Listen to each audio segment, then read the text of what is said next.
Chapter 6:27. Dissociative Identity Disorder. Multiple Personality Disorder. Ever since it appeared in the world, it had always been the subject of doubt. There were even quite a few experts and scholars who didn't believe that such a case truly existed in the world. Many times, similar diagnoses were unable to convince the masses. Inlu was one of those people who weren't convinced. Did? It's still latent? The diagnosis is too vague. Mrs. Halder laughed involuntarily. If you think the conclusion is oily, then you don't need to care about it. Those experts can't do mental and pathological tests. All diagnoses are like scratching an itch through their boots. It's better for us to figure it out ourselves. I'm more interested in the logic behind multifaceted's name. Her intuition and judgment are sometimes more reliable than those so-called experts. As she spoke, Mrs. Halder opened the intelligence folder. There were statements, analyses, and even more valuable first-hand videos.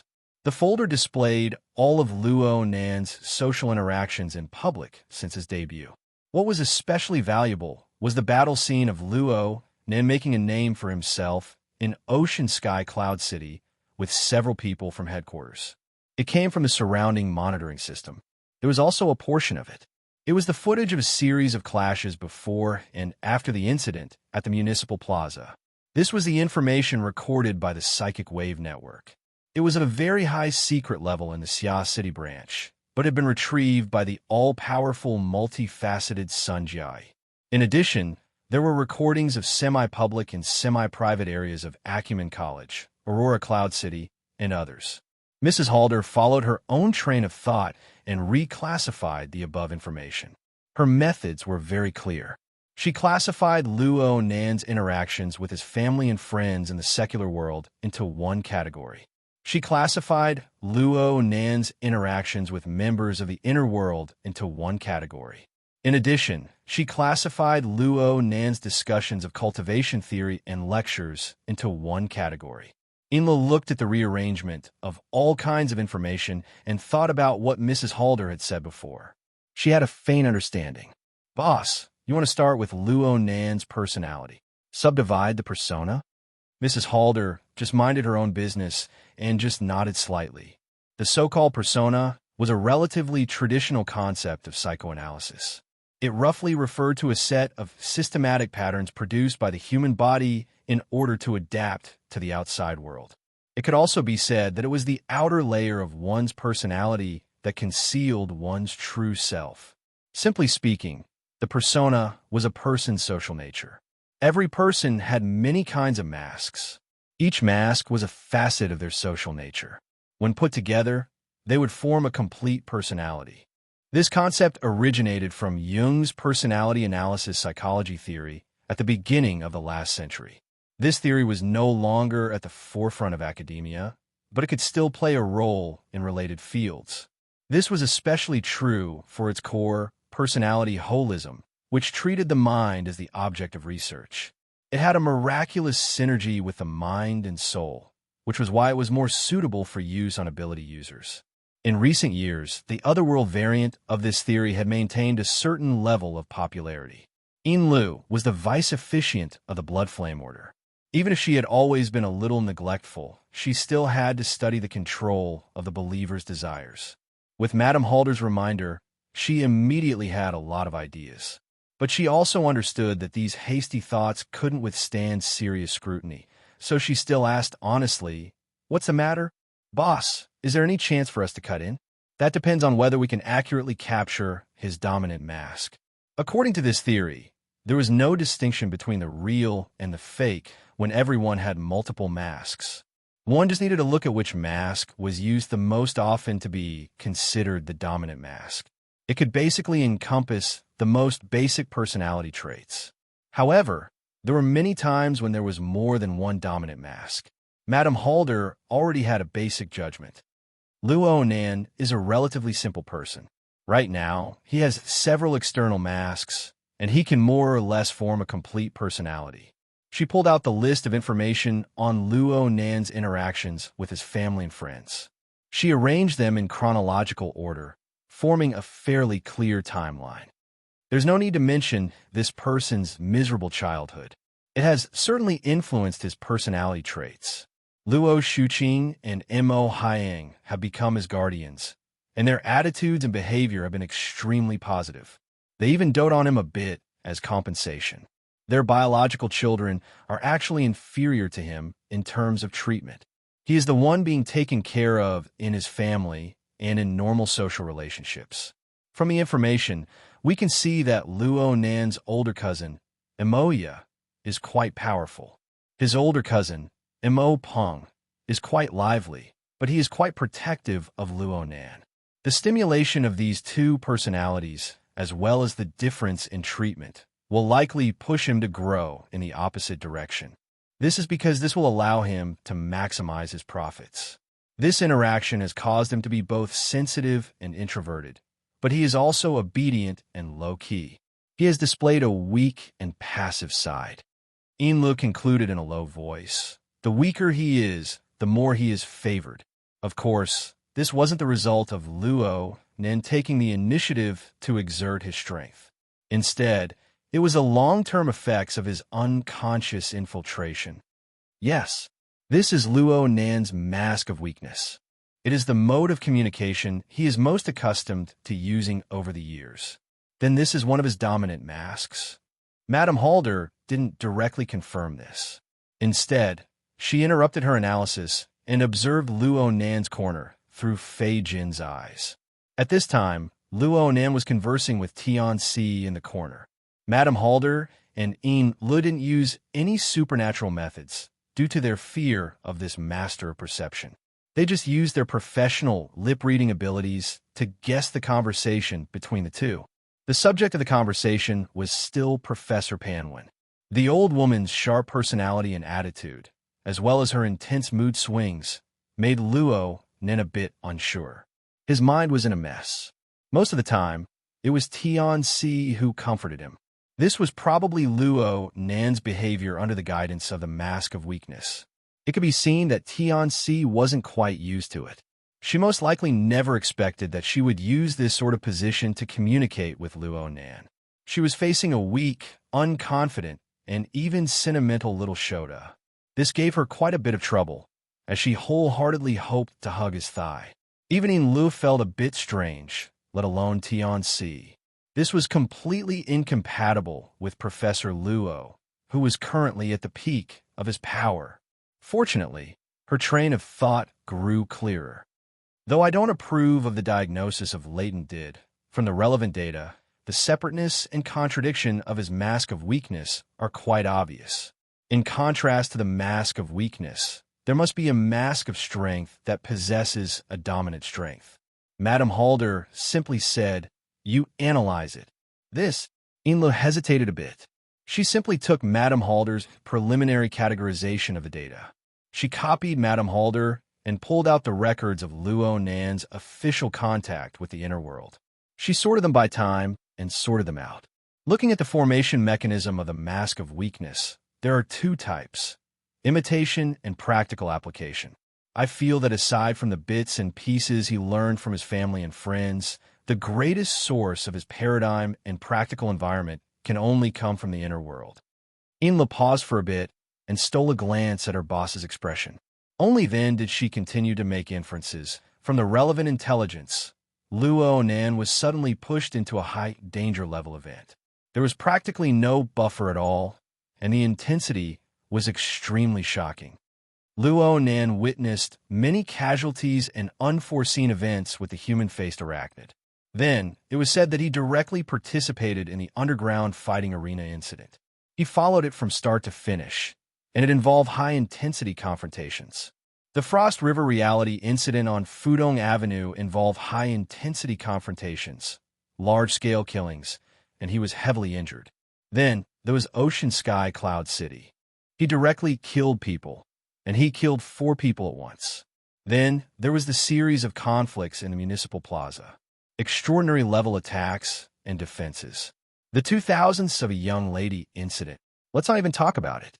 From this series of events, we can see the ecology of the inner world in Luo Nan's eyes.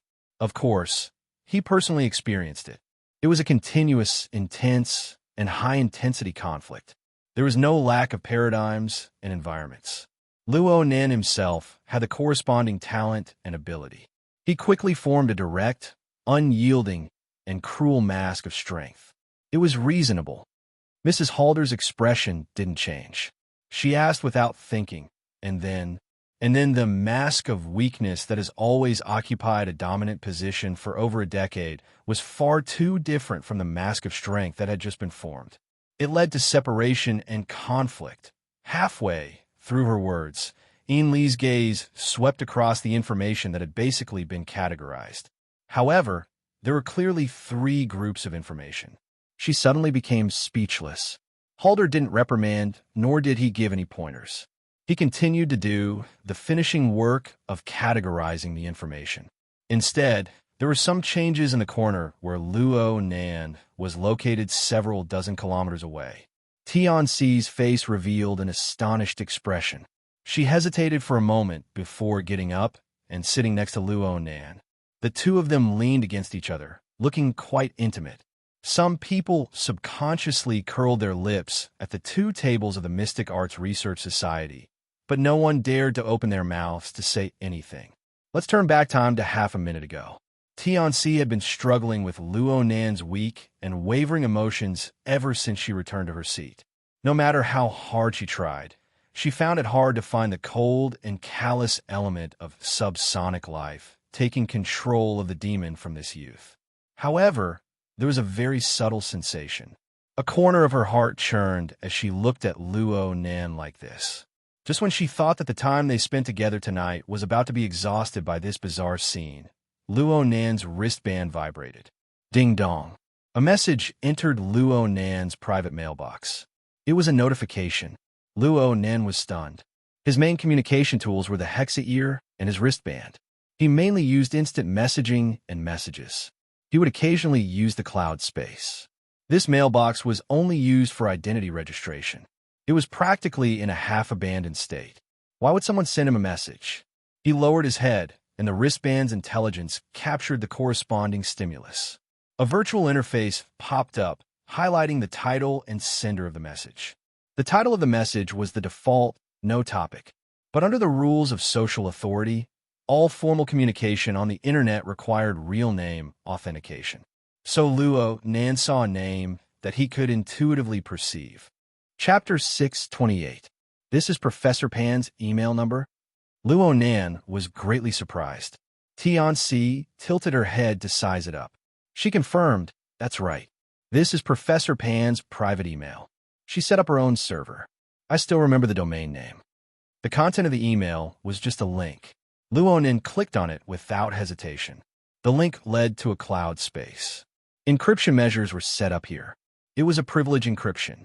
Only visitors allowed by the owner of the cloud space could enter with their ID. Luo Nan didn't pay much attention to the encryption method. He cut into the interface, and his gaze fell on the highest folder in the cloud space. His gaze was a bit blank.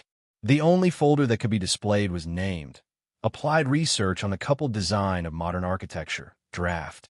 Luo Nan clicked on the folder 2 seconds later, and a message appeared. The target folder was approximately 4 petabytes in size. There were several folders and files inside. This storage number wasn't large, but it wasn't small either. Some people wouldn't be able to store a lifetime's worth of experience inside, but in some fields, it didn't seem to be much. Luo Nan's fingers trembled slightly, and he clicked on it. A traditional window interface was laid out. The densely packed folders gave people a headache at first glance. But from another perspective, every folder was named according to an obvious rule. Letters, numbers, and words were clearly layered. One could vaguely feel the structure and flow of a certain system if one looked at it carefully. Luo Nan scrolled through the interface and scrolled down to the bottom. The interface naturally captured the only document file on the interface. The name was exactly the same as the folder on the upper layer. Applied Research on the Coupled Design of Modern Architecture, Draft. Luo Nan's face twitched. He clicked on it again, and sure enough, it was a thesis. Since it was a draft, the format was relatively casual. His gaze skimmed over it, and it fell on the author's signature below the title. It was impossible for him to overlook it, and it was impossible for him to forget it. Bo Qingwen. Luo Nan's gaze froze. He subconsciously scrolled through the interface during this time, but the words, tables, and diagrams inside seemed to have lost all meaning. Or perhaps his brain had lost the ability to accept and understand. It wasn't until he flipped to the end of the thesis that he saw the scattered sentences that were clearly unfinished, as well as the deliberately left blank space. Only then did he vaguely grasp a bit of context. "Senior, come over here." Luo Nan didn't even know how he opened his mouth to speak. Tianxi hesitated for a moment. She was most likely frightened by Luo Nan's expression and tone, but she still got up and sat beside him. His gaze, which he had intentionally shifted to avoid arousing suspicion, was now naturally directed towards the virtual interface. At this time, Luo Nan had already brought the interface back to the first page of the article, revealing the title and author.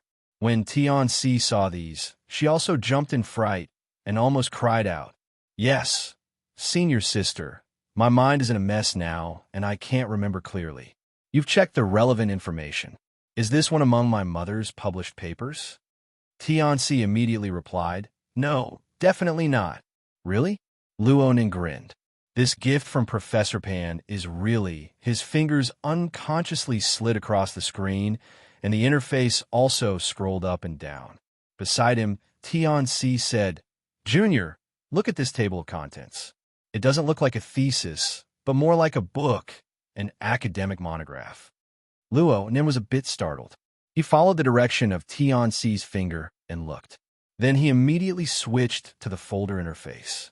But there were at least 100 folders of the same level. It was impossible to count them all at once. He decided to open up the system and look at the attributes. With just one glance, he had an idea.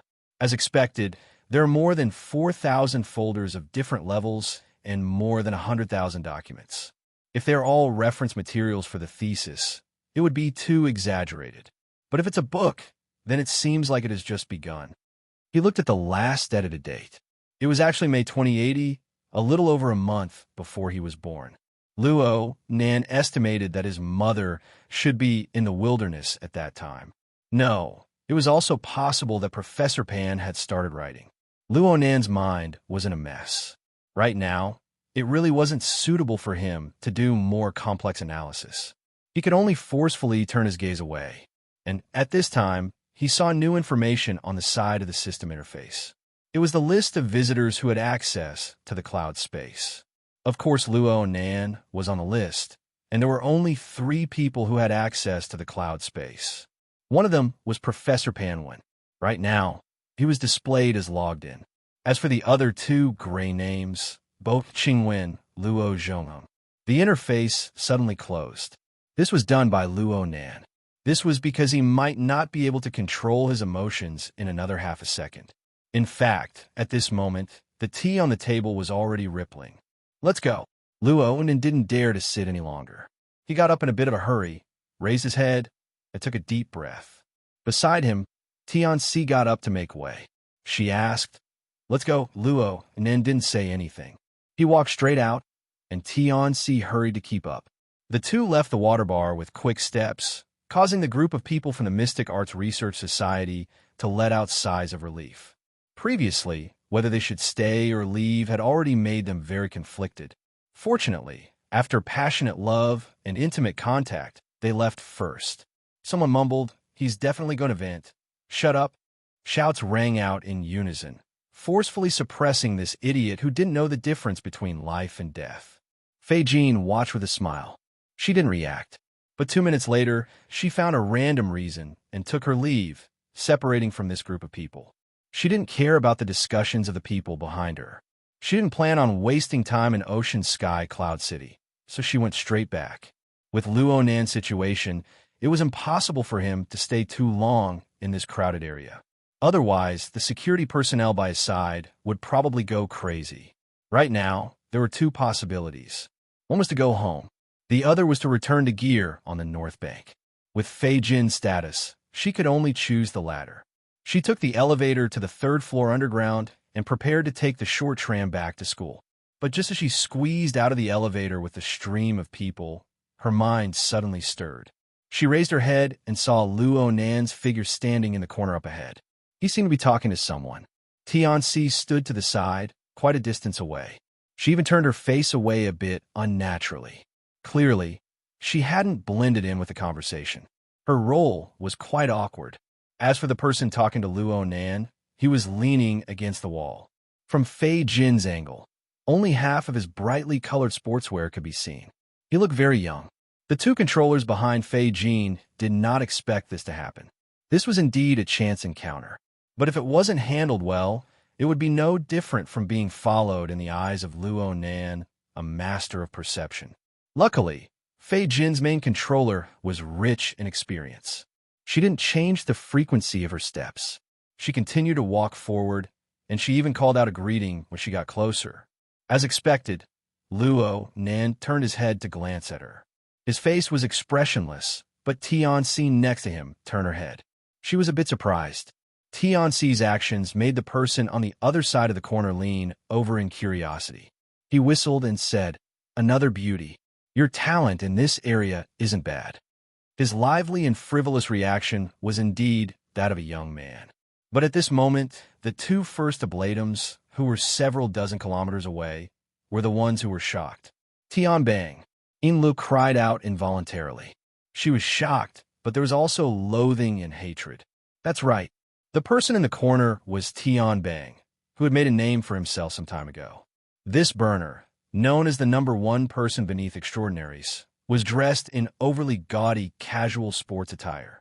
He was like a Chunibyi youth who couldn't keep up with the trends. But it was this person who had stepped on Mo Luan and the Blood Flame Order and leaped up to stand at the center of the world stage. He was the mortal enemy of the Blood Flame Order. This was without a doubt. Such a mortal enemy had suddenly appeared before their eyes.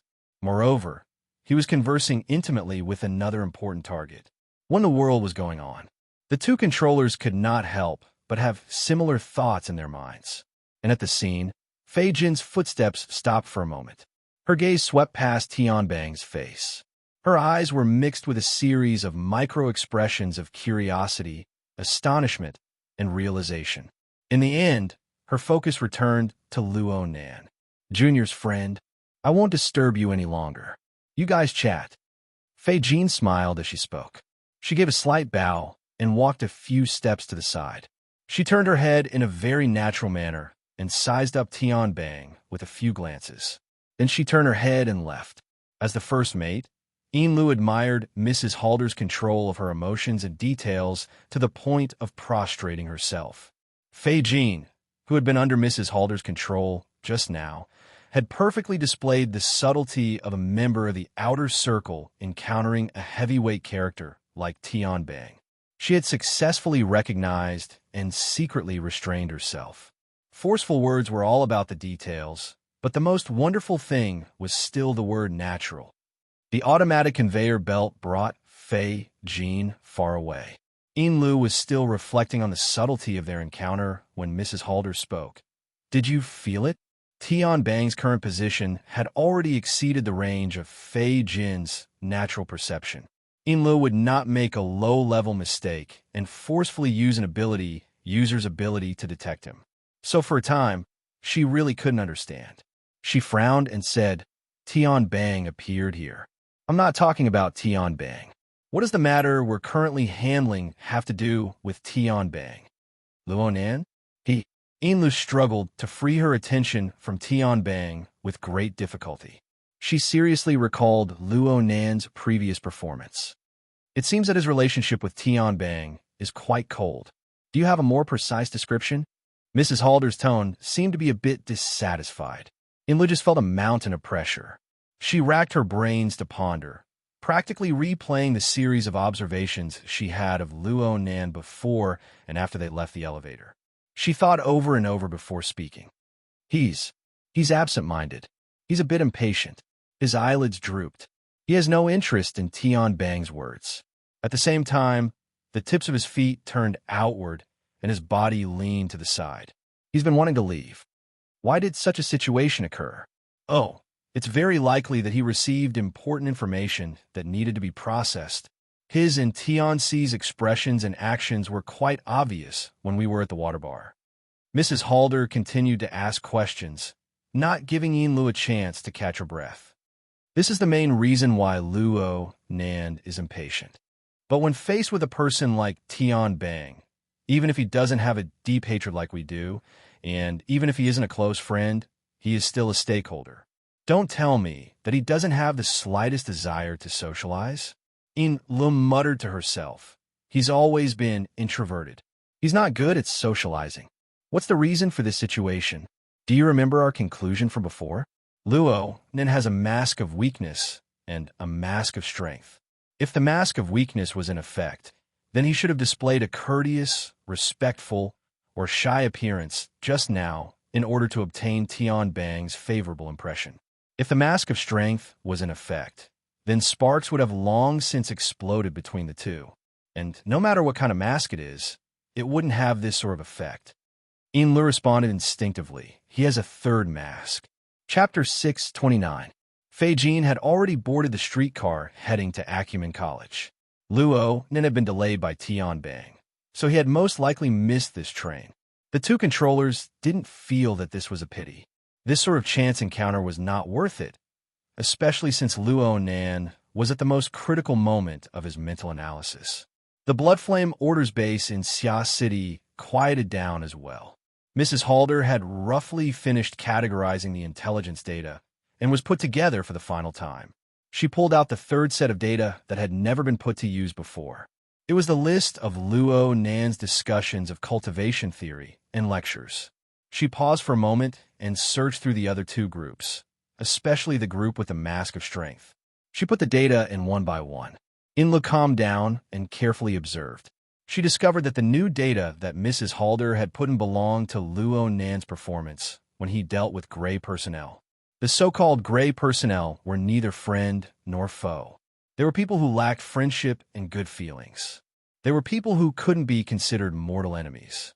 It wasn't just Tian Bang, the gossip's lord who had just spouted trouble, and OK, who had a conflict a few days ago over the location of the elusive secret device. We're all in this group. If one were to go even further back, there were also a few ignorant second generations who dared to stroke a tiger's whiskers in the Ocean Sky Cloud City and Aurora Cloud City incident. There were also a few people from a management company in the Municipal Plaza incident. There were also a few people from the outer circle, represented by Hidong Lu, who were neither friendly nor aloof. Right now, Yinlu didn't need Mrs. Halder's guidance. Her mind was like a movie. She sorted through the data, and a certain impression formed. She opened her mouth, wanting to speak, but she forcefully restrained herself. If you want to say it, then say it. Mrs. Halder's keen insight was displayed in full force at this moment. Yinlu adjusted her breathing and said softly, I believe that Luo Nan is very distant from these people. Yes, distant. Aside from the few moments when he was stimulated to explode, where he had clear hostility and even killing intent, he basically ignored them. He was stiff, his thoughts jumped, and his mind was absent-minded. His mind wasn't on face-to-face communication at all. He was on a completely different frequency than these people. So, Mrs. Halder asked softly. Yinlu was about to come to a conclusion, but she hesitated before she said, There's no strict classification of personas. It doesn't matter if it's the third persona. Perhaps we can call it the mask of alienation for convenience.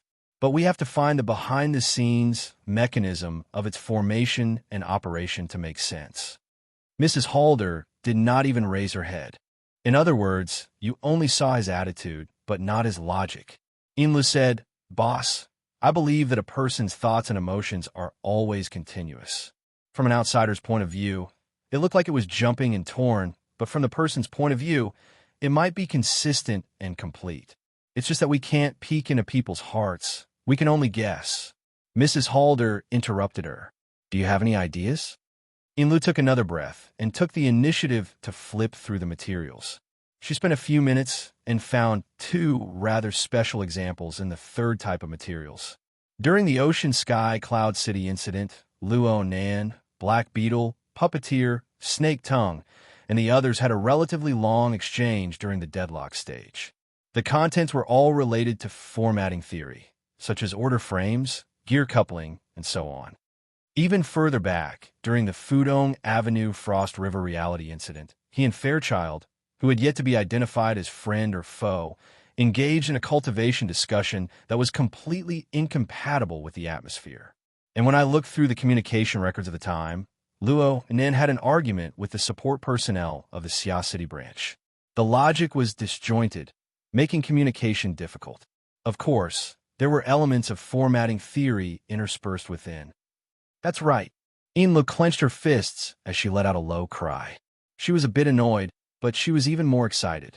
Actually, Mrs. Halder had long ago categorized all of this information. It was the same as giving her the most clear guidance. When the frequency was in sync, her train of thought naturally connected and flowed smoothly. I overlooked one point before. Formatting theory. This was the foundation of Luo Nan's existence. It was the foundation that separated him from external social relations. It was the foundation that was truly internalized. And the process of internalizing formatting theory should be the core element that influenced the composition of his personality. Then, I must start from the interaction between him and formatting theory. Yes, it can't be pure theory. There's also the enormous social and interpersonal pressure associated with it. Mrs. Halder's expression did not change. Her fingertips moved forward through a series of documents, finally stopping at a certain node. Luo Nan's formal contact with formatting theory should have been over 5 years ago. He was 10 years old at the time. A 10-year-old child with no foundation, no investment, no support, yet he resisted the enormous pressure to learn and inherit his grandfather's theory and grudges. There should be a sufficiently powerful motivation, right? Inla didn't hesitate to respond. His family changed greatly when he was young. His grandfather, father, mother, and practically all of his immediate family members were caught in the maelstrom of formatting theory. They were even annihilated. This stimulation was enough. You just mentioned the interaction. Formatting theory has the value of allowing him to continue researching it in depth. Also, there is the effect of empathy. Through research, he can converse with his relatives and elders. This is an extremely important psychological compensation. Of course, it is also a driving force. Mrs. Halder raised an eyebrow. So we need to consider what he has experienced in this series of processes. We need to consider what he has obtained. I remember that before Luo Nan made his debut, his results were a series of neurological drugs. How did he obtain them? Inla closed her eyes slightly. She put herself in Luo Nan's shoes and thought for a moment. She answered her own question. I heard that Luo Nan didn't have the conditions to test drugs. He could only use himself as a test subject. Of course, this process was filled with endless failures. It was extremely dangerous. He even struggled on the line between life and death. There was certainly anxiety, panic, self-doubt, and so on during this process. There were enormous sources of negative emotions. Mrs. Halder's voice entered her ears. But he has walked all the way to where he is now. He has obtained absolute accomplishments. So he has also obtained powerful self-confidence. No, that's wrong. In Lee's eyes were still closed. She denied her initial inference. This was because there weren't many circumstances that matched Luo Nan's performance in reality. He wasn't a proud and self-confident person. It is said that the basis of his series of research and experiments all came from his grandfather's notes. In that case, he doesn't trust himself. He trusts his grandfather's theory, formatting theory. Inlu suddenly opened her eyes. That's right. From Luo Nan's perspective, researching formatting theory is tantamount to having an endless conversation with formatting theory. He is endlessly receiving the guidance of his grandfather. He is endlessly overcoming challenges, obtaining sufficient positive feedback from them, and he continues to strengthen his confidence and dedication towards this theory. At the same time, the process of loneliness has given him no reference to compare himself to. It has strengthened his mentality by a factor of 2. So this has turned him into a person who has internalized the ideals of formatting theory. He has used the ruler of ideals to measure things internally and externally, to others and to himself. So this isn't a mask of alienation. It's a mask of ideals. He is a young man who uses theoretical research every day to converse with his grandfather and his parents. Laughing and cursing in anger, warm and cold, and other socializing traits are really useless. It would be better to use formatting theory to evaluate and test him.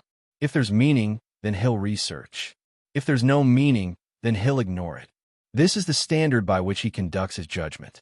This is his true dominant mask. Chapter 630. She roughly understood the classification of Luo Nan's persona masks. There were far too many examples that she could refer to. The persona mask was essentially an archetype theory. Once the archetype was extracted, she could always find similar cases that corresponded with it. People like Luo Nan have existed since ancient times. Inla wanted to make a further analysis. What followed next seemed to be much easier.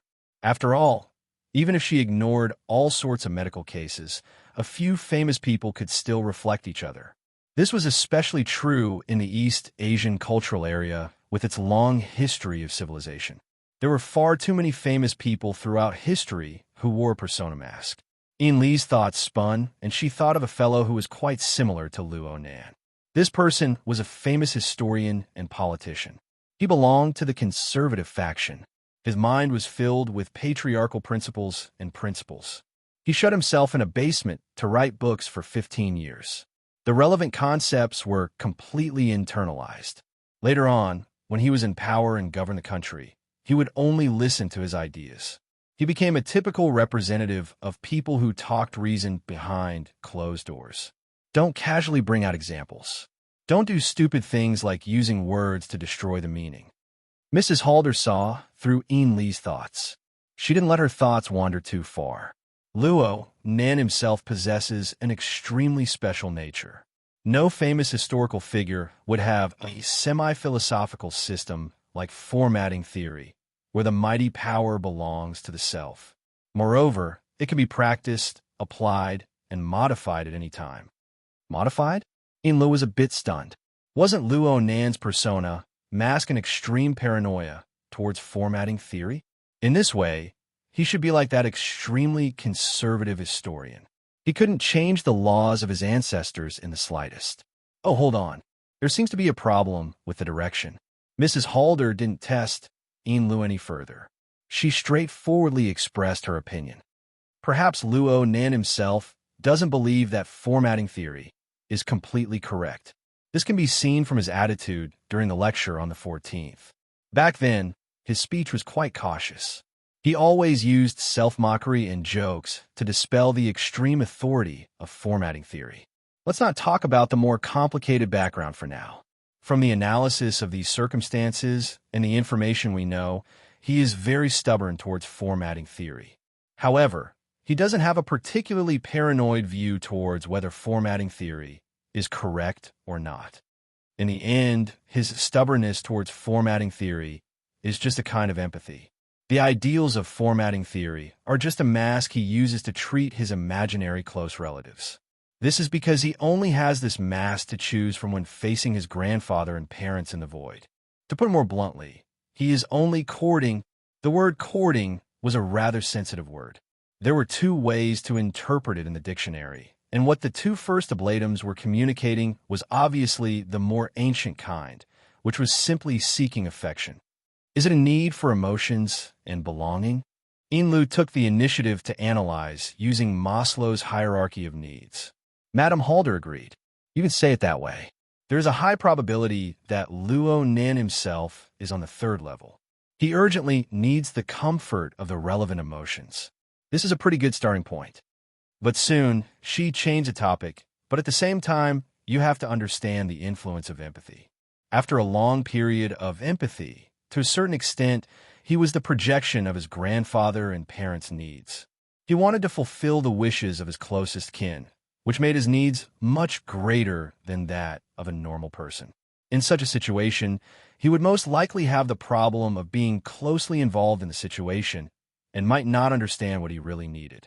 If we start from the emotional aspect, it might seem like a straight line, but it might actually be the most difficult path. This was equivalent to denying Li's thoughts. Li's eyebrows knitted together. She felt that it was a bit of a pity. After all, it's a core element. Mrs. Halder's lips hooked slightly. We aren't psychologists. We have no reason to treat him. Am I right? Okay, this reason was quite strong. Inlu was dumbfounded. Of course, Inlu understood Mrs. Halder's true meaning. If Luo Nan's core driving force was said to be courting, then the various personality masks were the outer muscles and bones. Using courting as the foundation to expand his mental power would form a permeating influence on all the personality masks.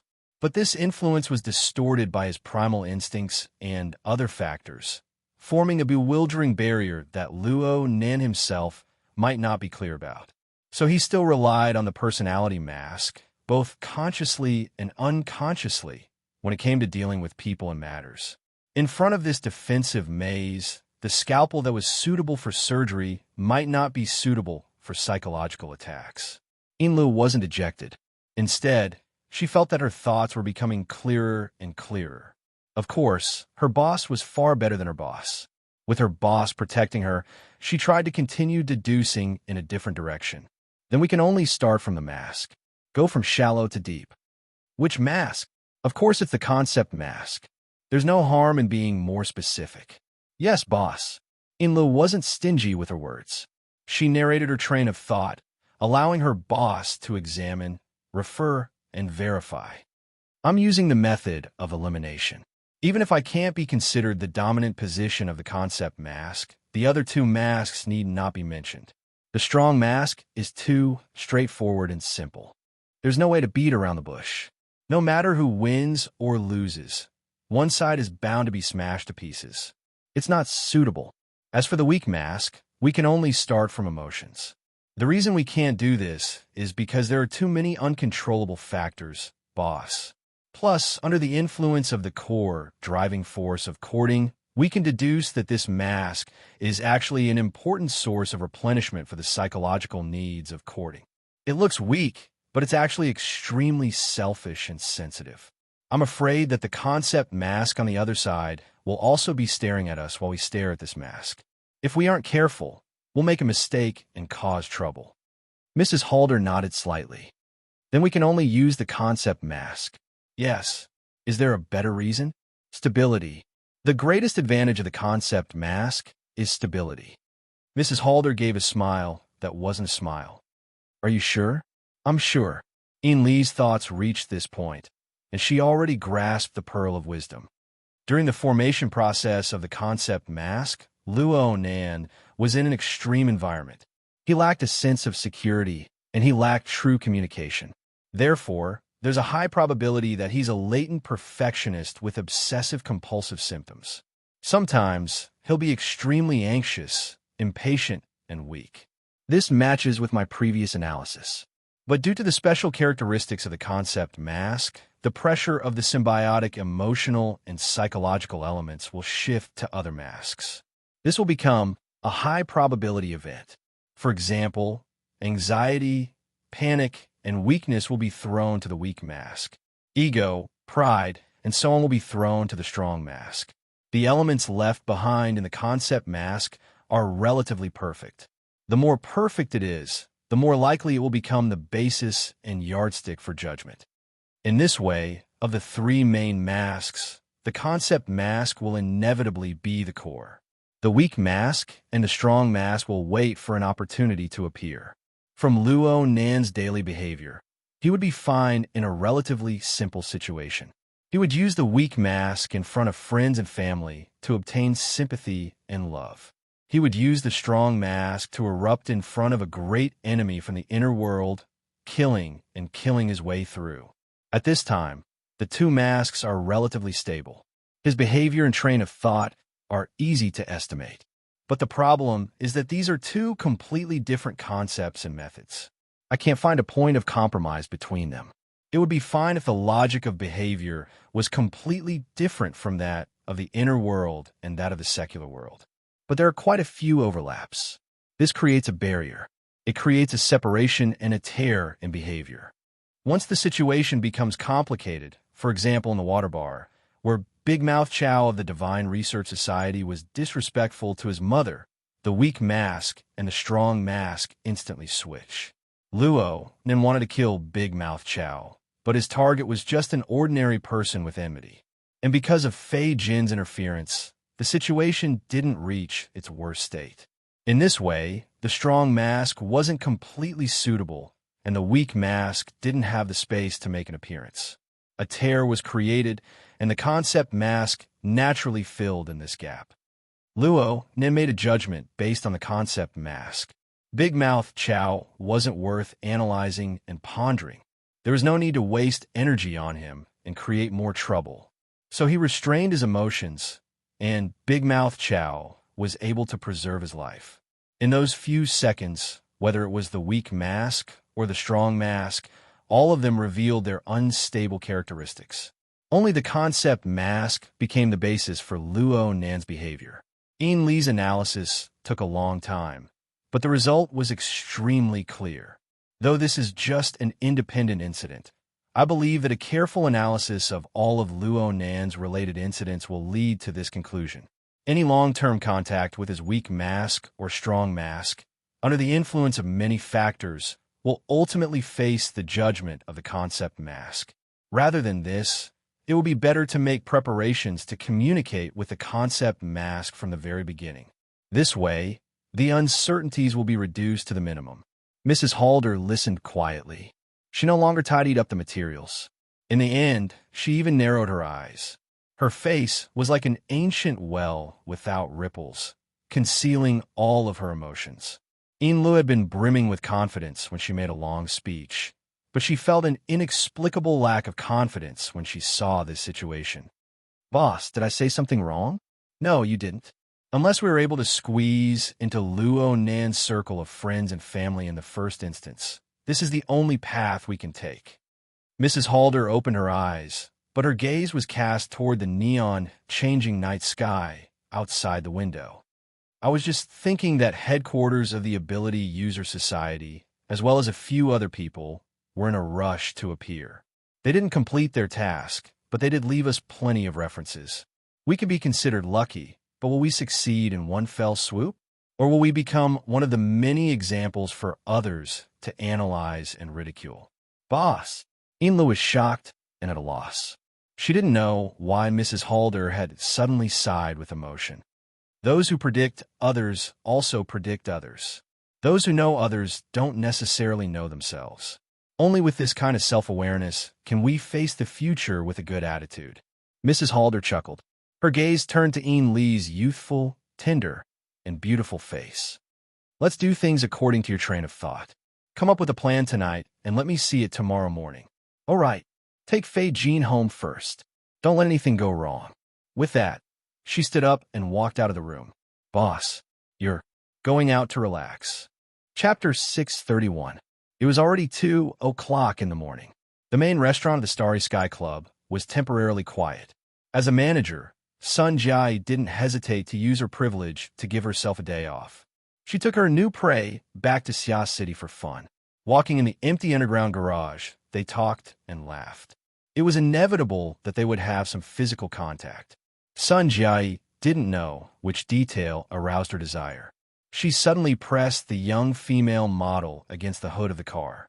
Her hands moved up and down as the model groaned in pain. The female model was startled and struggled instinctively. "Godmother, this is the surveillance area." Sun Jai didn't even raise her head. Only her laughter came from the place where they touched. "Enjoy yourself in time. Be timely." The female model didn't struggle, and half of her clothes were taken off. She didn't know what to do. Suddenly, the one on top of her stopped moving. Their bodies were squeezed together and slightly trembled with their breaths. "Godmother?" the female model asked in a daze. "That's why I said this kind of problem will happen if I'm not timely." Sun Jiai sighed and straightened up. She inserted her fingers into her short but thick hair and combed it a little. Then, her smile was bright and brilliant. Even though she was old enough to be the mother of the female model, her carefree and casual attitude was far beyond the pretentious handsome men and beautiful women in the circle. She patted the female model's cheek. "Plans can't keep up with changes. Something is coming. Go back to the club and have a rest." I'll come to you after I deal with things. The female model was pulled up. She was confused and let Sun Jai tidy up her clothes. Sun Jai's actions were gentle and affectionate. She was a little moved. Godmother, I'll accompany you. Sun Jai just smiled. At this time, the butterfly door of the sports car opened. She gave the female model another gentle kiss and then sat in the car, isolated from the outside world. The sports car roared. It drove out of the parking space and sped up in the underground garage. In the car, Sun Jai looks at the rearview mirror. Of course, she is not looking at her goddaughter, who is still confused behind the car. She wants to confirm whether the person who made her get into the car licked the back of her neck with invisible flames and threatened her life is the person she guesses. There was a figure in the rearview mirror, but just by looking at his face, it was an unfamiliar face that he had never seen before. It was a young married woman. She was somewhat good-looking and her makeup was exquisite, but it was hard to recognize her. Even though Sun Jai had undergone strict memory training, she still hesitated for a moment before confirming that she had indeed never met this person before. However, the flickering flames in his eyes gave Sun Jai more confidence. Directly oppressing the medulla oblongata, disrupting the blood vessel's activity, but it seems to exist but not exist, and enter but not enter. Such exquisite control of flames. Madam? In the back seat, the young woman's lips curled up. It wasn't a particularly stunning face, but because of this micro-expression, it brought about an extraordinary aura. Sun Jai confirmed it and sighed. Madam, where do you want to go? The young woman casually said, Anywhere. I'm bored and want to talk to someone. All right. Sun Jai's index finger tapped on the steering wheel twice, and the car's AI kicked in, entering autopilot mode. This sort of basic function was fine, but why didn't it do its job when she wanted it to guard against theft? Sun Jai sighed again, but she didn't turn her head. She propped one hand on the steering wheel and continued combing her hair with the other. Her body language carried a bit of helplessness. Madam, we actually don't need to meet in this manner. Even if we want to be safe, we could just use a ready-made tool like Fei Jin. Right now in Xia City, there are less and less soul envoys of your order. It's too much of a pity to use them and then scrap them. It's nothing. Compared to an insignificant soul envoy, it would be a real pity if your identity as multifaceted were to crumble. Oh, Sun Jai, otherwise known as multifaceted, stopped what she was doing. Through the rearview mirror and the soul envoy, she locked gazes with Madame Halder, who was hundreds of kilometers away. Madam, are you still brooding over what happened at the seaside villa? Believe me, the Order of Souls. Don't worry about the Order of Souls. I came here today to express my gratitude. That persona intelligence gave us a very important inspiration. It also allowed us to clearly define the entry point for our work in the near future. It was excellent. Sun Jai raised an eyebrow. You call this gratitude? Oh, I'm sorry. This is probably an overreaction from eating shitty chocolate. The scorching sensation at the back of her neck showed no signs of disappearing. It even increased. It was like the endless accumulation of negative emotions beneath Sun Jai's smile. Therefore, Sun Jai was like a gold medal after-sales service. No matter how great the customer's resentment was, she would always maintain her smile. Madam, based on our good business reputation, I feel that we can use a more appropriate method to deal with this problem. If the intelligence is flawed, we could discuss it further. If it doesn't work out, we can always go through the process of a refund. I said it before. The intelligence is excellent. But the more it is so, the more vexed I become towards your disgraceful behavior of marrying a woman to more than one marriage and the intentions behind it. This was true fire. Sun Jai could even smell the strange smell of charred hair at the back of her head. There might even be the fragrance of meat mixed within. Sun Jai didn't blink. Her smile didn't change. Think about my nickname, madam. Forgive me for being rude, but I'm not a full-time intelligence agent for your order. Madame Halder also sent a smile through the soul envoy. However, the multifaceted I know is a top-notch broker and intelligence expert who can cooperate with many large and medium-sized organizations, including the Blood Flame Order. He should have the corresponding professional qualities. But look at what you've done. You set up the Persona Intelligence Report as a group message and gave it to almost everyone in your intelligence circle. Sun Jai had no choice but to interrupt. Madam, it's my freedom to choose how I sell it. Furthermore, I've already stated this before I sold it. I admit that Persona is expensive and the content inside is also half-baked. But right now, Mr. Luo is the focus of the entire world. His intelligence is worth this price, even if it's just a summary article. A small premium is a very standard market practice. I believe that for all parties with interests, including the Blood Flame Order, this isn't much. Chapter 632. Sun Jai finally blinked. Inside the carriage, Madame Halderswell transformed into a low vibration in the young woman's throat. You said to everyone, start from the angle of the mask, and that was the basic method to uncover the true value of the information. It was exactly according to your train of thought that Yin Lu and I took less than an hour to complete the clues and perfect the logic. The two of us can solve the problem. With your ability, can't you do it with a few psychologists? Once it's complete, the value of the information will definitely soar, and the profits will be 10 times more than what it is now. Why didn't you do such a good thing? Sun Jai pressed her forehead and smiled helplessly. Madam, hearing you say that makes my heart ache. I'm afraid I've lost a lot of money in this business. Speak properly. No matter how healthy your cardiovascular function is, if your medulla oblongata is burned through, it will be meaningless. Under the powerful pressure of the Yin flames, Sun Jai's breathing became chaotic. Her heart beat wildly, and her brain lacked oxygen. She became dizzy and numb. Even so, she forced herself to maintain a smile and looked directly at the flickering flames in the rearview mirror. Madam, you think too highly of me. The burning sensation and pressure at the back of her neck eased. Sun Jai seized the opportunity to spit out all the words she had been suppressing in her chest. You and Deputy Officiant Yin are both top-notch figures in the inner world. How can you force others to do what you can? Besides, I only named you because I saw Mr. Luo's age and dull personality. It doesn't match your great reputation, so I thought of it. This time, it was Sun Jai's turn to be interrupted. The young woman's original voice rang out, conveying Madame Halder's will. It had nothing to do with Sun Jai's defense. Of course I think highly of you. Our cooperation has been on and off for 15 years. Perhaps at that time, you were only at the age of your goddaughter. I have many goddaughters. Madam, which one are you talking about? Sun Jai's forehead and back were already drenched in cold sweat. This was a natural reaction of her body, and she couldn't control it. Only the smile on her face was nearly perfect. Knowing that Sun Jai was still spouting nonsense, Madame Halder no longer made meaningless threats. The woman in the front row had already used facts to prove that ordinary interrogation techniques had no significant effect on her. Madame Hard said, from what I know, the name Multifaceted has quite a bit of status in the intelligence circles of Xia City, but there aren't many people who know of your true identity. Do you remember how I found out about your identity? It's because of an investment.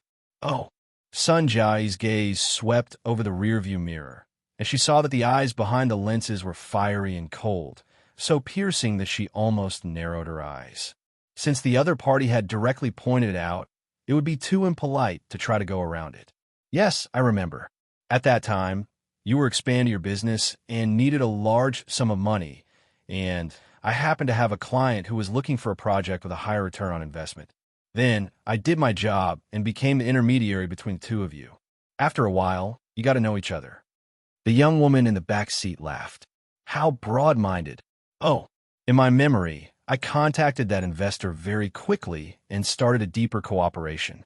I tossed you to the side and saved quite a bit of intermediary fees. But what made people sigh with emotion was that you easily acquiesced, and everyone maintained a cooperative relationship. Nothing went wrong. Sun Jai lifted the short hair on her forehead, and her smile deepened. Madam, have you always harbored a guilty conscience? I only remember that when the order withdrew from Xia City in a panic, I took the initiative to contact you. Of course, I knew very well that you wouldn't be of any help at that time. I just wanted to use you to try and convince that investor to continue to invest. But you disconnected at that time. Oh, I'm sorry. I had too much fun that night. In the following period of time, my cooperation with you was completely severed. This was completely in sync with that investor's attitude. Madam, my business is limited to Xia City. But why is it that when the 2000th of a miss incident occurred, more accurately speaking, when the Hill of Bones where Jin Tong was buried appeared in the outer seas of Xia City, our relationship suddenly became closer? Sun Jiai could only sigh. Business is business. Madam, why do you have to be so calculative? The sports car shuttled back and forth on the high-speed maglev roads of the mountainous region, but the car suddenly sank into a state of silence. The young woman's soul cinder in the back seat seemed to have lost her soul once more. She didn't respond. Sun Jiai couldn't help but have a thought. If she were to jump out of the car right now, what were the chances of her escaping this life-threatening trouble? This silence lasted for 5 seconds, or maybe even 10. Only then did Madame Halderswell manifest once more through the voice of the young woman in the back seat. Every time I hear the words business is business, I feel a chill in my heart. But when it comes from your own mouth, it feels completely different. The tone was gloomy and cold. It was vastly different from the overbearing feeling from before. This caused Sun Jiai to react a bit slower. Before she could figure out how to divert this dangerous topic, she was pierced by the flaming gaze of the car's rearview mirror. This soul cinder was definitely crippled. An indescribable thought popped up in Sun Jiai's mind. Then she heard the other party's voice again. You don't have to explain or hide it anymore. In the short term, my judgment of your identity will not change. I came to find you tonight and spoke to you. There was no element of probing in it. I just wanted to inform you and vent. Madam, I hope you can convey my attitude and the corresponding judgment to that person. I'm talking about the judgment of her current investment project. In the car, only the low voice of the soul cinder reverberated. You didn't give me the complete information. Instead, you acted like a foolish and greedy businessman. You dug out a gold mine, but haven't fully explored its reserves yet. You couldn't wait to package it up and sell it off. You even married one woman to another. Do you feel that this gold mine is more effective and that you won't be able to sell it for a good price if you sell it later?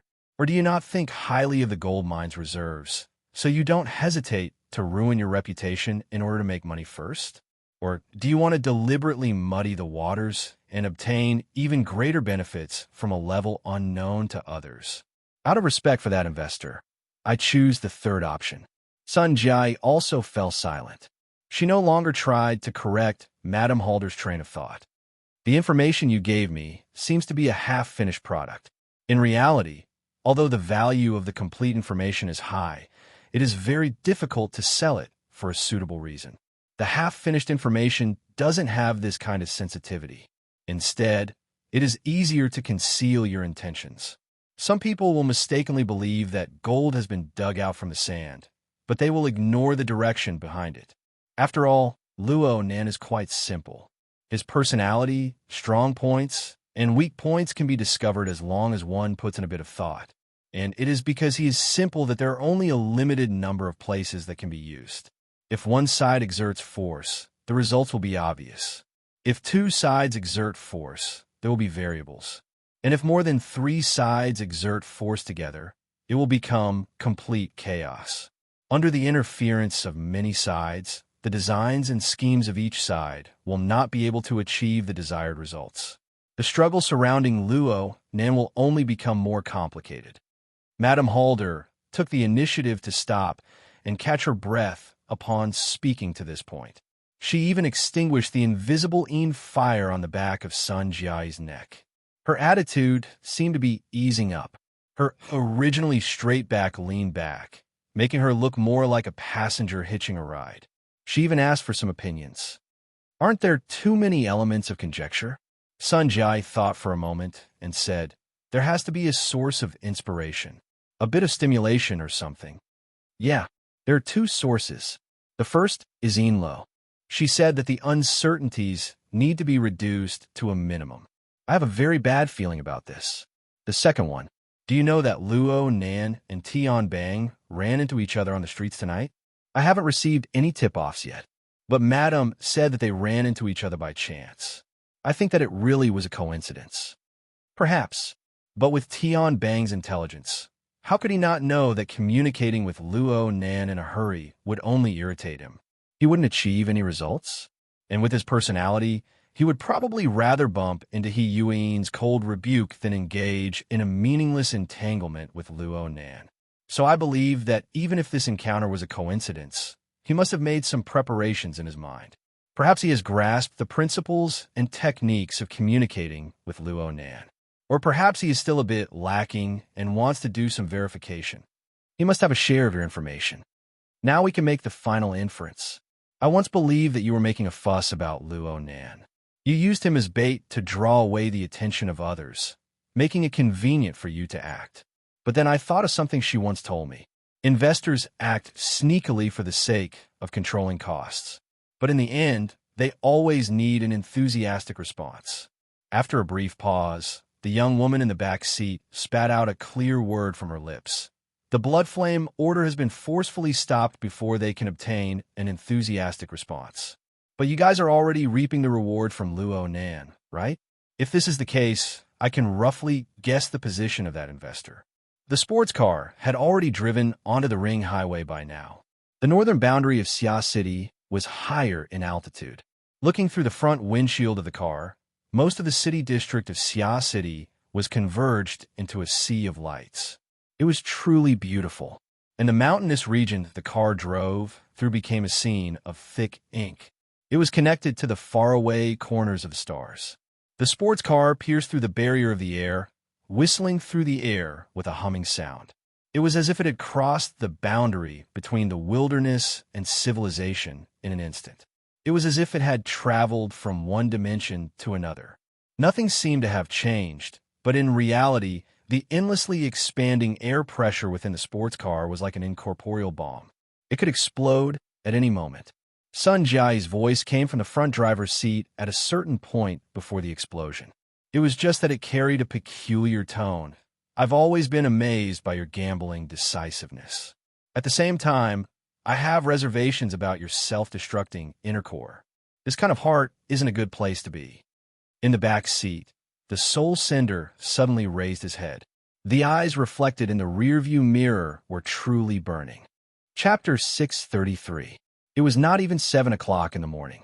The winter solstice had just passed, and the early morning of Xia City did not provide enough light.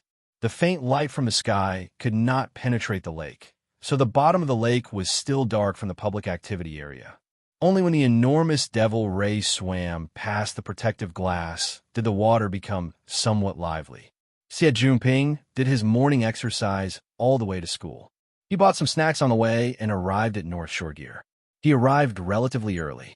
There was no one here except for Shuai Lei, who woke up earlier than him, and Cat Eyes, who was yawning. Cat Eyes had it the hardest out of everyone. It was her turn to be on duty last night.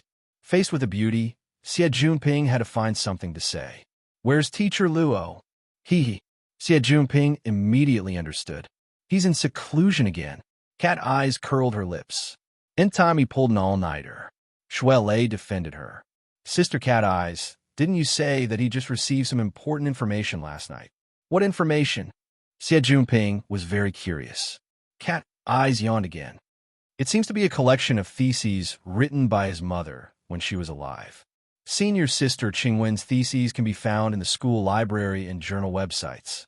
It seems to be an unfinished work. It hasn't been officially published. It's the present he received from the meeting with Professor Pan last night." No wonder. Xie Junping understood and expressed an optimistic attitude. "A few theses. They're unfinished. They won't take long. They're just mementos."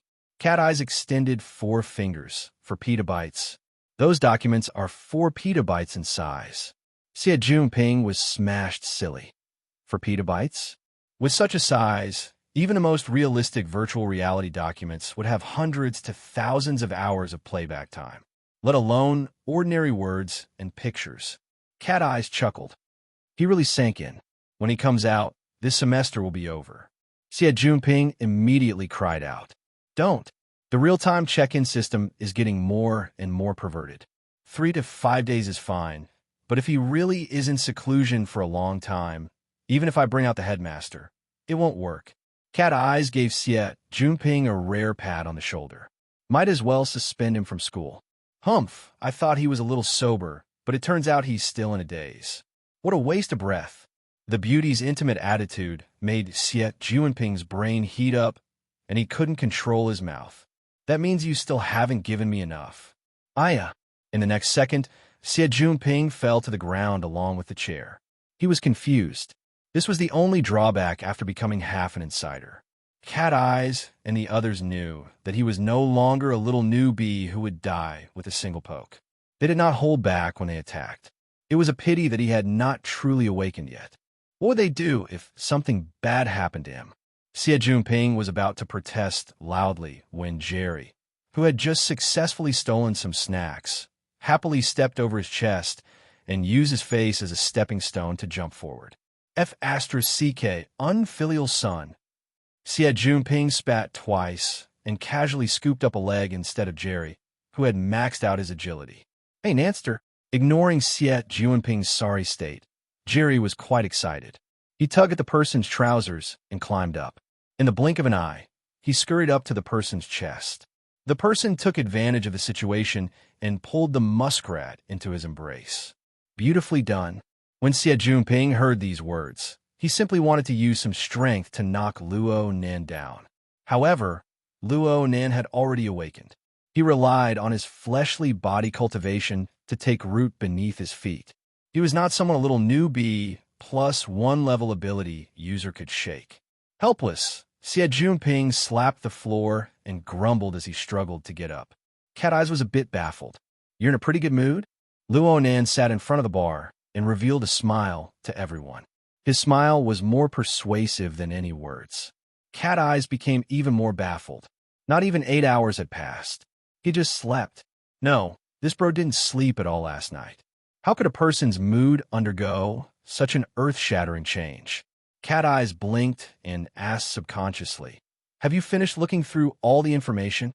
Luo Nan picked up a snack and stuffed it into his mouth. He answered vaguely, how is that possible? There's so many. It would be hard to go through them in 2 or 3 years. Take your time. I'll look through them bit by bit. Don't overlook anything. Cat Eyes reached out to probe his forehead, but Luo Nan slapped her hand down in a bad mood. The group looked at each other in dismay. They had no idea where Luo Nan's appearance of great enlightenment came from. Actually, if the 2 first ablatums of the Blood Flame Order, who had been busy all night, were invited over, they would be able to obtain the correct answer very quickly. They might even be able to make further deductions. However, no one here was omniscient and omnipotent. Everyone could only console themselves. In any case, this was a good thing. Afterwards, the group gathered around the bar to eat breakfast. Or perhaps it could be said to be the dessert before the meal. The food that Xie Junping had casually bought was just enough to fill the gaps between the teeth of these ability users. The true breakfast was brought over by Qin Ikuan, who was responsible for taking over the shift. Compared to normal people, it was at least 10 servings. There was even a meticulously brewed medicinal porridge inside. It had extraordinary effects and was expensive. It was hard to buy it on the market. All of this had to be shared with the entire team. Only Luo Nan, a dog who got rich from teaching, could afford it. At least half of the reason why Xie Junping woke up early was because of this medicinal porridge. Not only did Qin Ikuan bring the breakfast porridge, he also brought the latest news. Yesterday, the Xia City military sent a letter. They wish to cooperate with the branch to develop new business. It should be related to the purification of the mental plane. Cat Eyes laughed in spite of herself. When did the military start managing propaganda? Are they trying to meddle with ideology? Are they trying to rebel? It's not a rebellion. I'm saying that it has nothing to do with ideology. Qin Ikuan was careless and let Cat Eyes fly away. He laughed bitterly and was about to explain when Luo Nan suddenly spoke up beside him. It's the scavenger. Yes, that's it.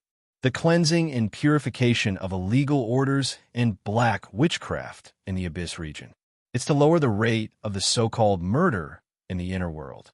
Qin Ikuan came to a realization after speaking. You know about it? Vice President, he mentioned it? No, Shantian Bang said it last night. I bumped into him on the road. Luo Nen responded and didn't say anything else. Shuele, who had been eating with his head down, interrupted. He must have seen the use of the blood intent ring's fortress.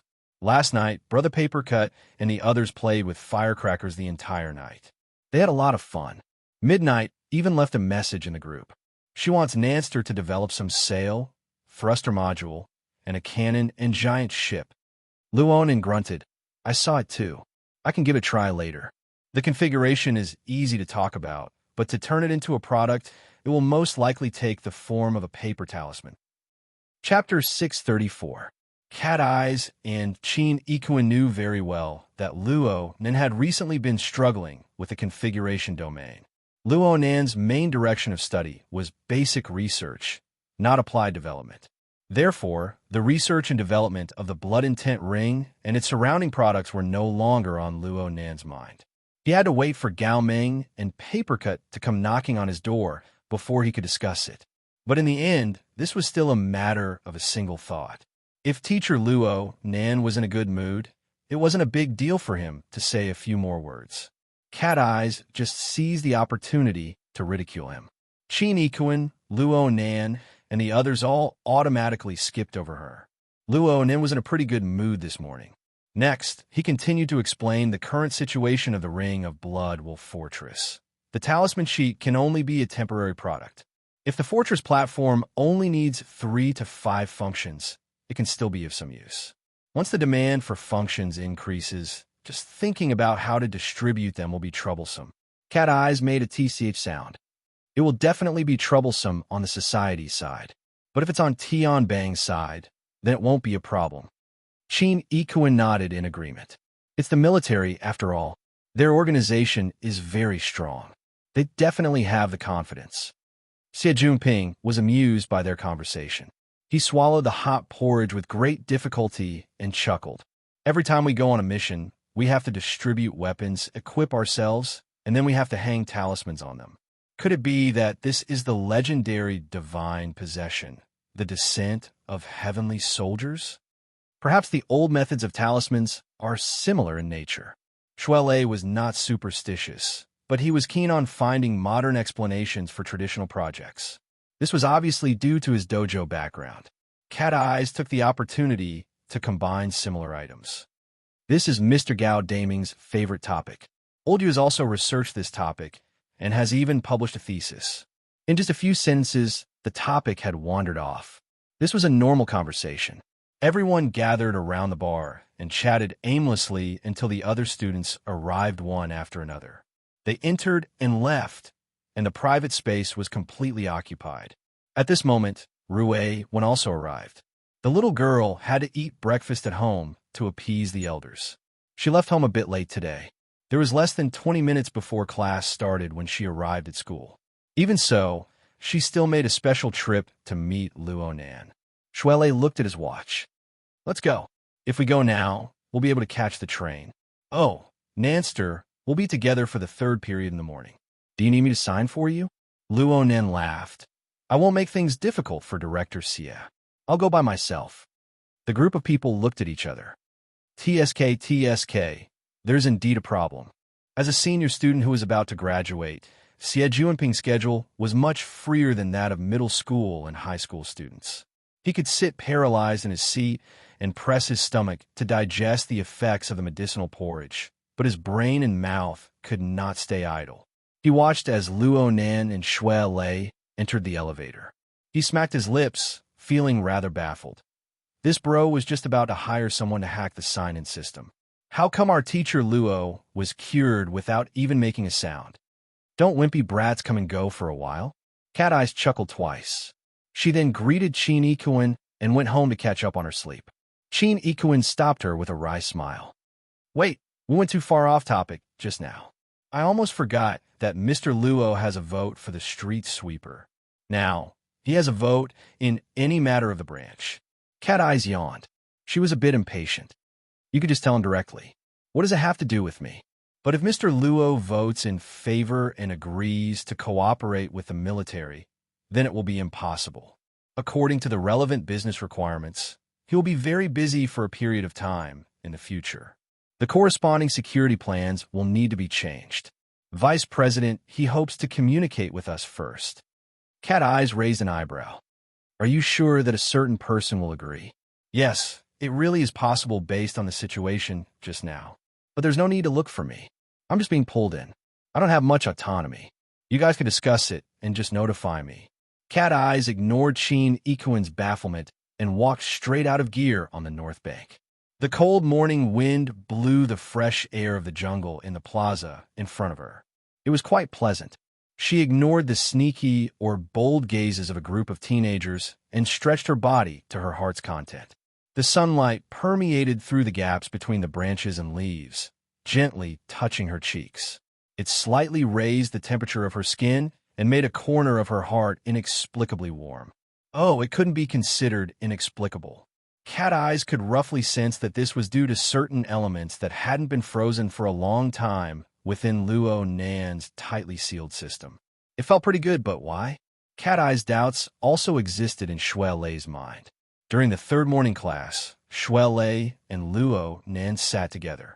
The two of them didn't pay attention to what the teacher said on the podium. It must be said that Shui Lei was an honest child. Normally, no matter how arduous his cultivation tasks were, he would listen to the class and complete the homework. He would earnestly complete all of them. And the reason why such a situation occurred today was because of Luo Nan's abnormal performance. He stared in a daze. Luo Nan's head hadn't been raised since the beginning of class. He opened up the split-page notebook that he always carried with him and placed it on the desk. He flipped it to the flexible e-ink screen page. The screen glowed with a lustrous radiance, forming a work area. A three-dimensional dynamic image file was being projected into the work area. The geometric structure displayed was very simple, and the projection effect was pretty good. It seemed to be rolling around in the palm of Luo Nan's hand, but he couldn't quite understand the markings on it. Luo Nan played this image file over and over again in the entire class, perhaps even the previous two classes. He played it over and over again without the slightest bit of boredom. Perhaps it was a configuration. Shui Lei didn't really understand, so he could only make a blind guess. But the problem was, even if it was a configuration, what the hell was this state? From the side, the corner of Luo Nan's mouth was curled up. Sometimes he even unconsciously cracked open, letting out a chuckle. He was in a completely selfless state. Let alone Shui Lei, even the students sitting to the side looked over from time to time. They were defeated by the ceaselessly rotating geometric structure time and time again. In the end, they gave up on understanding and used their gazes to classify Luo Nan as an abnormal person. In the beginning, Shui Lei was cursing Luo Nan's mortal eyes. He couldn't recognize gods, Buddhas, immortals, and saints. But later, he saw Luo Nan chuckle more and more often. Sometimes, even his shoulders would shake. In the end, Shui Lei was a bit flustered. Nanster. Oh, what? Luo Nan shifted his attention in a very normal manner. His face was blank. Shui Lei hiccuped a few times, but he still asked directly, "This diagram of yours is a configuration, right? What's so interesting about it?" It's just a fragment. It doesn't have the meaning of a configuration. Luo Nan explained, but he lowered his head and laughed a few times as he spoke. Then Shui Lei's ears trembled slightly. A message came from the psychic wave network. It was a recording that Luo Nan had shared with him. A woman's voice entered his ears. It was bright and clear. Admit it, you're a negative number dregs in terms of configuration thinking. The more formulas you introduce, the more it proves that your thinking is chaotic. What followed was a man's rebuttal. It was unhurried and not slow, and it even carried a bit of an old-fashioned flavor. Right now, what we need is a complete model. It's mathematical thinking and not hand-drawn. Qingwen, don't squander your talent. A certain someone's talent for mimicry is max. It just so happens that it's long range. Why don't you ask the teacher to give an evaluation? Luo Nan propped his forehead with one hand to the side, burying his head in laughter. Shui Lei didn't find the humor in this conversation, but the name mentioned made him flabbergasted. This is Chapter 635.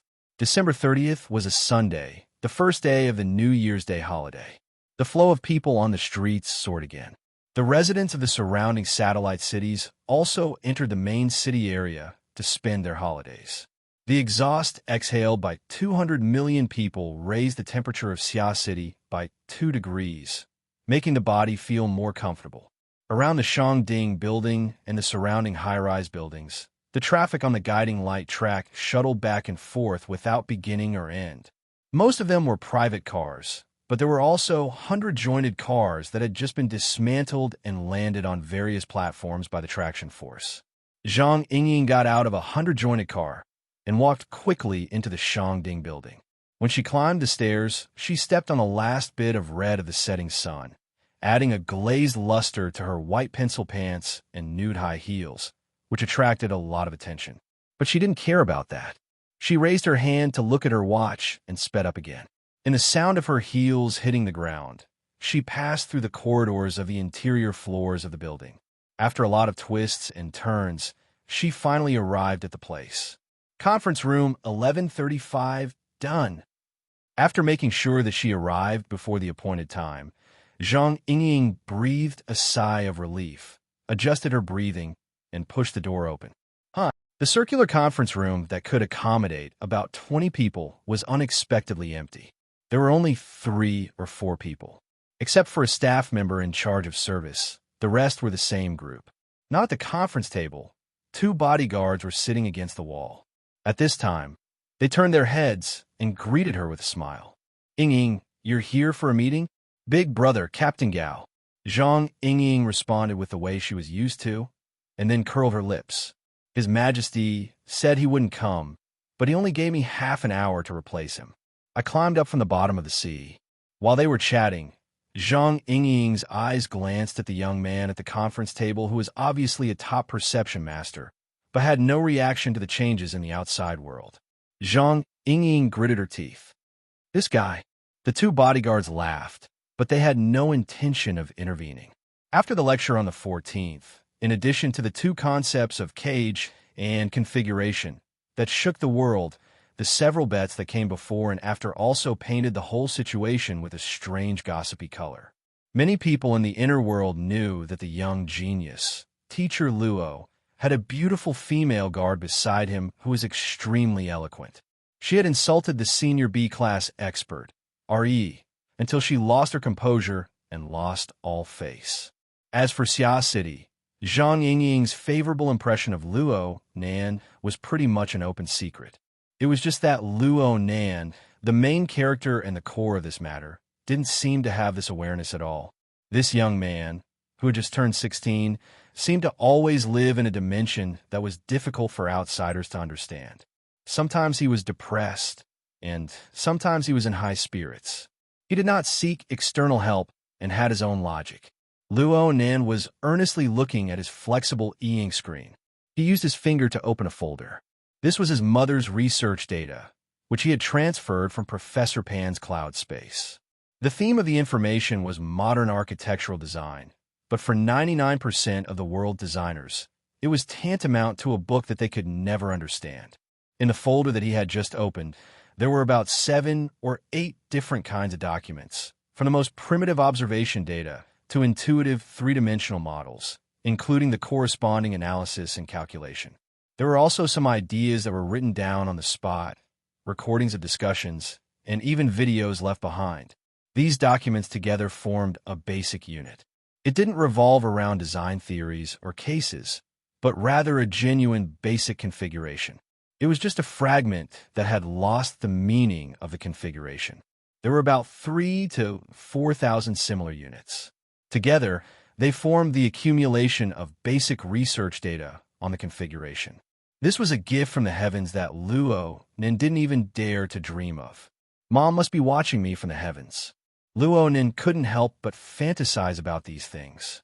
For the first time, he willingly crawled under the mighty power of fate, loudly praising it.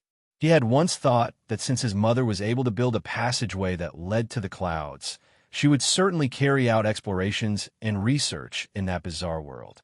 Thoughts were thoughts, But he never would have thought that the results of his mother's research were like a light boat crossing a specific path in the long river of time. They formed a predestined intersection with him, who had similarly chosen this path and was doing his best to row forward. The inheritance of fate was the highest reward for his 5 years of life and death struggle.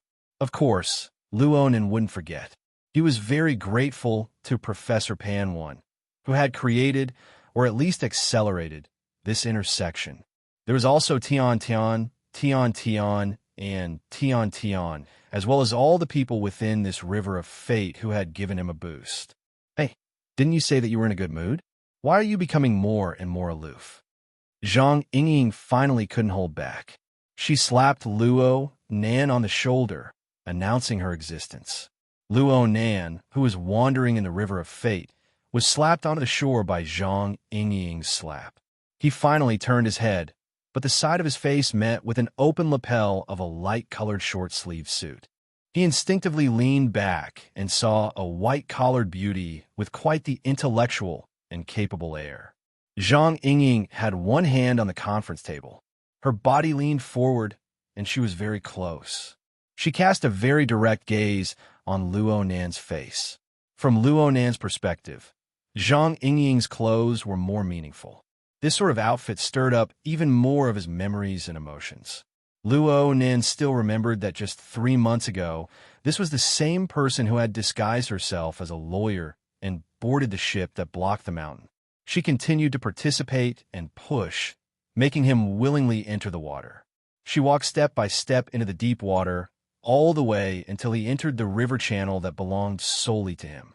She obtained the highest reward. So Luo Nan was very grateful to her. It could be said that he didn't forget his old kindness. Luo Nan couldn't help but laugh. I was just thinking about you.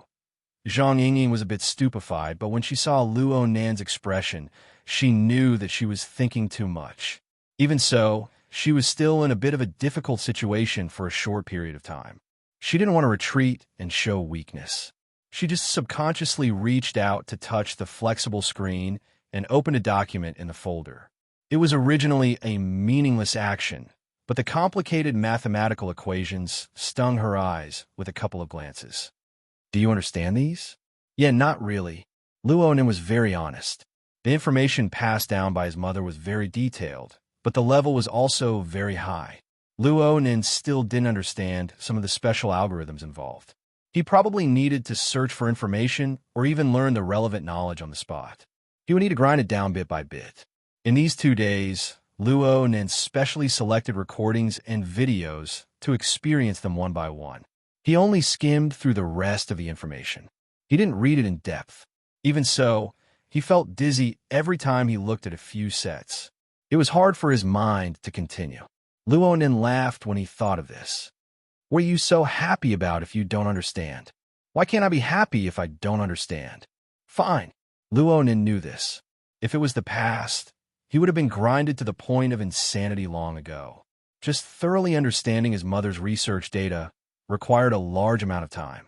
Uncovering the deeper mysteries of the cloud world was even more distant. Then killing Gong Qi was placed behind these two in order. Wouldn't it be even more meaningless? Luonin should be anxious, but right now his mood was strangely tranquil and joyful. Every folder contained detailed and clear information. It recorded the process of his mother's research back in the day. Looking at the daily logs and records, as well as the recordings and videos that appeared from time to time, was like learning and conversing with his mother. So Luonin knew. His mother's writing was clear, definite, and concise. But when she scribbled and discussed, it was inevitable that she would hesitate and struggle. Sometimes she would even have a bit of a temper. When she encountered obstacles, she would promptly communicate with others in addition to researching on her own. Most of the time, it was in the form of brainstorming, letting many people participate. Among them were Professor Pan 1, his grandfather, but most of them were that fellow. They discussed and even argued. They casually drew diagrams or more complex data formulas, and so on. Luonin could understand some of them, but he couldn't understand some of them at all. But it didn't matter. He just quietly watched from the side. Every time this happened, his mood would be anxious and relaxed. He was like a glutton facing a delicacy. He wanted to swallow it clean in one gulp, but he was afraid that he wouldn't be able to eat it all. He could only taste it bit by bit. This feeling was strange, but it wasn't bad at all. Luonin chuckled. His laughter made Zhang Yingying's hair stand on end. And at this time, the door to the conference room was pushed open. A group of people came in one after another. Their gazes naturally focused on Luo Nan and Zhang Yingying. Some of them even revealed secretive smiles. TCH. Zhang Yingying didn't want to be gossip material. She also didn't feel the need to deliberately keep her distance. She immediately pulled out a chair and sat next to Luo Nan. The conference room was quickly filled with people. The last to enter was He Yuan. She was still dressed conservatively as an office lady. As the outsider for today's conference, Tian Bang entered a second before He Yuan. He wore a military uniform that was rarely seen. The Major General's gold star on his shoulder made him look extremely sharp. But when he opened his mouth, he still had that relaxed and leisurely appearance. Oh, the protagonist has already arrived. His gaze fell directly on Luo Nan without the slightest bit of concealment. He Yuan didn't exchange pleasantries. She didn't speak nonsense. She just nodded slightly at Luo Nan after sitting down. She said, "Next we'll have a meeting. We'll discuss the specific matters related to the scavenger project." During yesterday's video conference, the branch team had already reached a consensus. They basically agreed to cooperate with Xia City's government, the garrison force, and the East Sea Military Theater. We'll push forward with the research and development of this project. We invited Major General Tian to this meeting today to ask him to introduce the background of the project in detail. We'll discuss the functional requirements of the project, the technical bottleneck, the research and development plan, and other issues. We'll strive to form a framework and implement it as soon as possible. Her gaze fell on Tian Bang after she finished speaking. Tian Bang understood. He grinned and took over the conversation. Today I've come here to discuss the scavenger project. Of course, it's the first priority. But before that, we can't avoid the convention. We still need to pay our respects. Chapter 636. Right now, the people seated in the conference room included a B-rank power like Gao Meng, the vice president, 2 veteran deputy secretaries, and several members of the technical team. Basically, half of the technical elites of the Xia City branch were here. They all heard Tian Bang's absolute explanation, but no one expressed any dissatisfaction. What was there to doubt? The government and the military had clearly come for Luo Nan's Bloodwill Ring Fortress. This was the cornerstone of the cooperation between the two sides. Without this, any other terms would be meaningless. Needless to say, the 1,000-person lecture on the 14th of this month had already established Luo Nan's authoritative position in the mental side. The Bloodwill Ring Fortress was anchored in the depths of the Abyss region. Over 90% of the people in the conference room would go there from time to time to experience and research. Right now, there were quite a few people staring at Luo Nan with burning gazes. They wanted to find an opportunity to toss out all the doubts they had accumulated over the past few days, seeking a thorough understanding. Luo Nan did not know about these things, nor did he care. According to common sense, after Tian Bang's flattery, Luo Nan should have said a few polite words to complete the formalities. This was the custom of mutual business flattery. But Luo Nan did not react until Tian Bang finished speaking. He just sat steadily in the middle of the conference room and raised his head, indicating that he was listening to him. That was all. Fortunately, no one raised too high a demand for Luo Nan's conduct, especially Tian Bang himself. He had already experienced Luo Nan's apathy and dullness 2 nights ago, so he just laughed it off. Then he signaled to the staff to turn on the projection equipment and show the finished presentation to the participants. Of course, General Tian was a bit arrogant. He would not waste his breath explaining. The following introductions fell on the shoulders of his accompanying aide. Next, let me introduce the background of the project. The one who stood up to act as the speaker was Lieutenant Colonel Zhuling.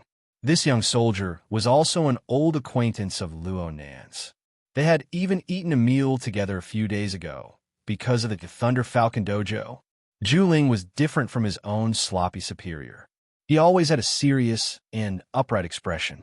His figure was ramrod straight like a soldier, and he naturally brought the atmosphere of the conference on the right track. Luo Nen was a bit distracted at this time. The situation before him made him think of the mutant infection incident that he and Peony had dealt with together. There was a time when he had attached his soul to ink and participated in this kind of briefing. It seemed to be much more interesting than this. Another important reason was that the background information provided by the military was nothing new. Although Luo Nen wasn't present at the voting site yesterday, he was able to get a basic understanding of the situation through Tianbang's prior communication. There weren't too many changes. Zhang Yingying, who was beside him, was a temporary helper who had been brought in when she was in seclusion. She didn't know much about the project, so she listened attentively at first. However, Zhang Yingying was in the most well-informed hidden indigo firm. Her accumulation of information was far from something a newbie like Luo Nen could compare with. She easily drew inferences about other cases from one case and understood the cause and effect. She lost interest and moved closer to Luo Nen to chat in a low voice. In the end, she was still able to keep up with today's main topic. The government and the military have finally found an opportunity. Oh, Luo Nen didn't refuse to whisper to his friend. He also wanted to hear Zhang Yingying's opinion. They have always disliked certain B-class experts and even transcendents from the inner world. I'm talking about the mental side, especially people like Snake Tongue, who dabble in curses and witchcraft. Of course, there are also those illegal orders. They play with all kinds of blood sacrifices and black masses. Every year, several thousand lives are involved in the inner world murders. They want to control them, but they can't. They can't get any benefits either. Of course, they hate them to the bone. Zhang Yingying's explanation was very close to Tianbang's, excluding a few subjective descriptions. She chuckled as she spoke, on the side of the government and the military, Old Gao and the others. Oh, and you as well. They're all criminals engaged in illegal construction. It's just that right now, they're thinking of enlistment. Illegal construction. I don't think it counts. The Abyss region is more appropriate to call it a land outside of the law or a wilderness of the vast sea. Yes, Mr. Pioneer Luo Nen. In the ability system of the society, the code name of a B-class expert was architect. Some people say it was engineer, but the former was more appropriate. Of course, the fleshly body could be used as well. It wouldn't be wrong to say that the structure of the body and soul was constructed. However, the earliest source of this name was the so-called Abyss region architect. It referred to the mental side building their own house in the Abyss region. Everyone had an intuitive understanding of the vile environment of the Abyss region after the appearance of the fortress. It was absolutely not an easy task to complete the construction of structures there. Even a veteran B-class expert like Gao Meng could only plant simple structures, such as the spirit glyph, for a short period of time. They couldn't withstand the wind and rain for long periods of time. Even more amazing characters were able to retain some seeds and frames and then construct more complex structures on top of them. Only transcendents were able to construct semi-permanent structures, forming all sorts of inconceivable effects. Reaching this step, one could already be called a god, according to the words of the various orders. Reaching this step, the so-called religious altar residents could already borrow the berserk and inexhaustible power of the Abyss region. Its level and intensity far exceeded the limits of humans, forming a virtuous cycle. But how many transcendents were there in the world? Constructing structures in the Abyss region was so difficult. It was inevitable that some people would come up with crooked ideas. They would forcefully seize a person's essence energy, stimulate a mortal's heart, extract soul strength through black witchcraft, evil sacrifices, and so on. These were the most common methods. There were also darksider life forms like the human-faced arachnid. There were also some mutants that possessed special abilities. They were born to stir up trouble in the Abyss region. Due to the special nature of this level, the effects were enormous. Some of them were even vile. This caused the already dangerous and complex Abyss region to become even more foul. Looking at it from this angle, the work of scavengers was indeed necessary. The guide, Ling, just so happened to transform the relevant statistical data into an intuitive pie chart. He talked about how many types of illegal constructions were in the Abyss region. He talked about how much direct damage was caused. He talked about how much trouble would radiate to the traditional 3 belts on the mental plane, and so on. Of course, he also talked about the benefits that would be brought to everyone's cultivation and lives after the governance was perfected. In short, he acted as if he had ample reasons and was worthy of trust. Gao Meng, who sat across from Luo Nan, let out a yawn. He was also one of the people who voted last night. He really wasn't interested in these official articles. He squinted his eyes to see Luo Nan and Zhang Yingying chatting happily. Then he thought about how he didn't stop Luo Nan last night. He felt a bit unbalanced in his mind. He knocked on the table. Chapter 637. Gao Meng's words were crude, but his reasoning was not crude. The background and significance of the project could be explained to the heavens, but in the end, it all came down to practicality. The scavenger project had to be guided by technology. No matter how perfect the other ideas were, they were meaningless if they were impractical in terms of technology. Ling didn't mind his own explanation being interrupted. Instead, he took advantage of the situation to cut into the specific technical link. According to the collected data and user feedback, the functionality of the fortress is quite simple and crude. It's like a fixed fort.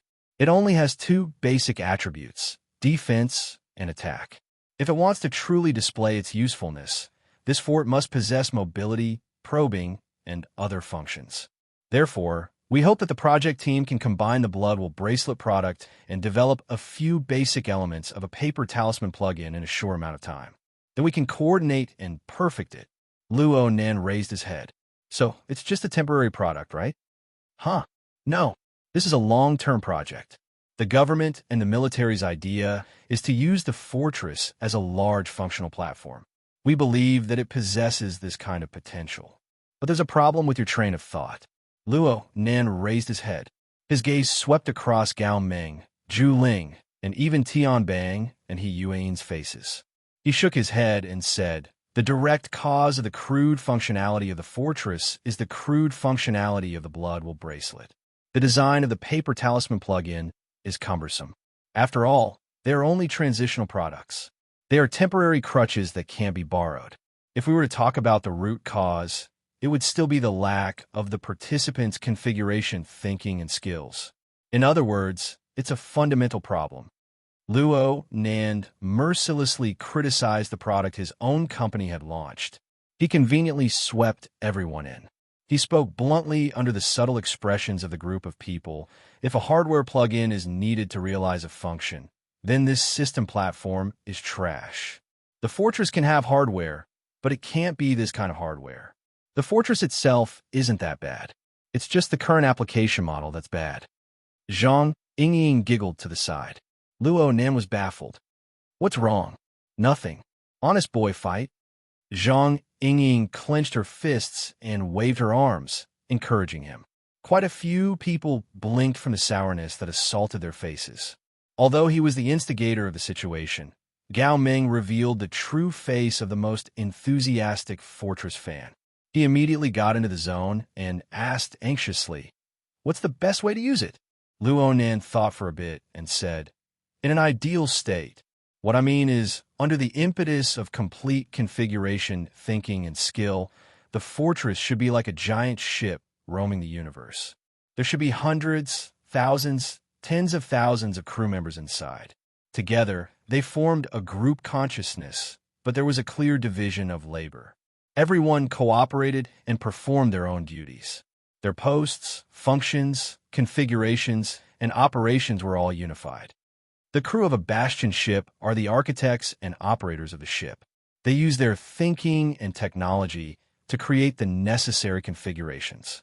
These configurations must conform to the logic of the bastion platform, as well as the characteristics of the ship's own soul.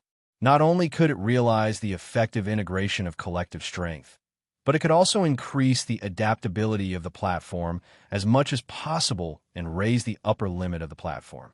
If necessary, the fortress platform on the mental plane needs to be unified with the equipment platform on the material plane. It's like the Deep Blue Walker's formatting domain. That should be a variant of the abyssal region configuration. It could be effectively combined with the mechanical combat platform and the operator, truly forming a mutual interference between the mental and the material. It is a combat platform that straddles the two domains. Luo Nanyang spoke eloquently. In the beginning, there were people in the meeting room who were whispering to each other and exchanging glances. But later on, everyone shut their mouths and stared at him. Aside from Luo Nan's speech, there was not the slightest noise in the meeting room. Only when Luo Nan's voice fell did Gao Meng loudly applaud. This train of thought is beautiful. It sounds like everything is right in front of your eyes. You've been thinking like this for a long time. It really was right in front of their eyes. This was because what Luo Nan had described truly existed in the alien civilization related to the external neuron. In the initial interface of the virtual brain system, there were two satellites orbiting around the virtual brain. One of them was an exoskeleton armor, which represented the development system of an individual. The other was a spacecraft in outer space, which represented the application of collective power. Luo Nan had more or less straightened out the logic within through this period of analysis and study. His train of thought naturally became clearer and more intuitive. It's truly marvelous. It even makes people believe that Mr. Luo has seen a scene that truly exists. This is the foresight of wisdom. Tian Bang lightly clapped his hands from the far end of the long table. His words sounded similar to Gao Meng's at first glance, but there was a bit of a different flavor in the transition of the syllables. He Wayne gave him an ice-cold glance because of this. Tian Bang was thick-skinned. He didn't even blink. But then he changed the topic to another aspect. We are more at ease now that we understand Mr. Luo's train of thought. Letting Mr. Luo become the chief technical officer of the scavenger project is truly the most appropriate choice. Zhang Yingying asked curiously, Chief Technical Officer? Yes. According to the usual practice of civil-military cooperation projects, the military is willing to provide a certain amount of remuneration and technical shares to employ Mr. Luo as the chief technical officer of the project. If Mr. Luo is willing, we can also provide an official title and engage in a longer and more intimate cooperation. Oh, Luo Nin responded casually. Tian Bang had said similar words yesterday during the remote vote. Now he repeated it again. It was like taking off one's pants to fart. It was an unnecessary move. Though the Blood Intent Ring Fortress was not Luo Nan's original invention, he was probably the only person on Earth right now who truly understood the marvels within, excluding a certain person whose whereabouts were unknown. There was no need to talk about this in Xia City. Unless President Ouyang and Her Majesty Empress Wu relied on their seniority to interfere, no one could occupy this position. Since he had agreed, he had to do things. Luo Nin had a basic train of thought. He was operating on the flexible e-ink screen when he felt the gazes of all the participants. The natural noise had all disappeared. Zhang Yingying's elbow, resting on the table, came over. You want to enter the system? Only now did Luo Nin discover that everyone's focus was different. He was only thinking about the first half, but everyone else was thinking about the second half. The second half. Oh, that's what I mean. Luo Nan's uncle, Mo Haiyang, was a high-level employee of the SCA. Luo Nin had some concept of the situation of the public sector. Tian Bang was talking about titles and not positions. This meant that if Luo Nan nodded, he could enter the military and government public sector and become a public employee. He could enjoy the most stable social benefits, but of course, he would be restrained by the entire public sector. He was not interested in this at all. Let's talk about titles and whatnot later. It's too troublesome. I don't want people to manage me. The breathing noises in the conference room returned to normal after hearing Luo Nan say this. The group of people all laughed. It had to be said that Luo Nan's current way of thinking was quite in line with his age. They were all laughing, but there were subtle differences between members of the military, members of the society, and even different people. Luo Nan didn't pay attention to these things. It was just as he said before. The fortress was still far from complete. He needed to expend a considerable amount of energy to supplement and amend it. Defense, attack, movement, and detection. There were 4 basic elements in total. Not only did he need to perfect them one by one, he needed to form a complete system.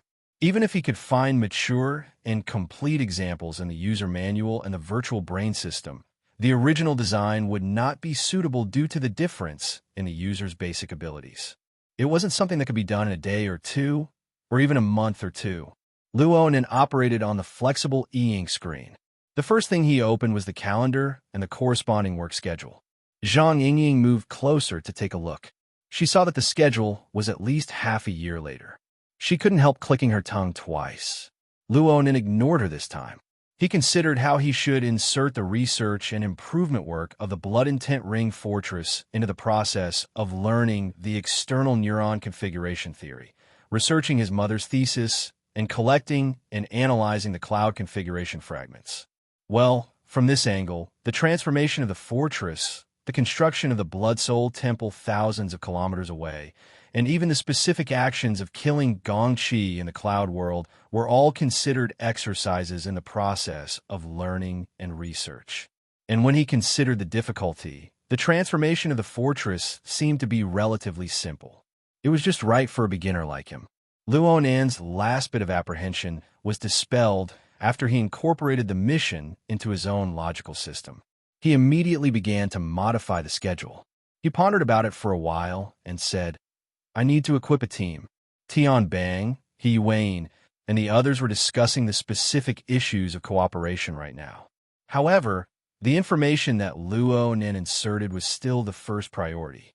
Tian Bang responded in the first instance. Of course, Luo Nin wasn't going to be polite with him. Professionals can supplement depending on the needs.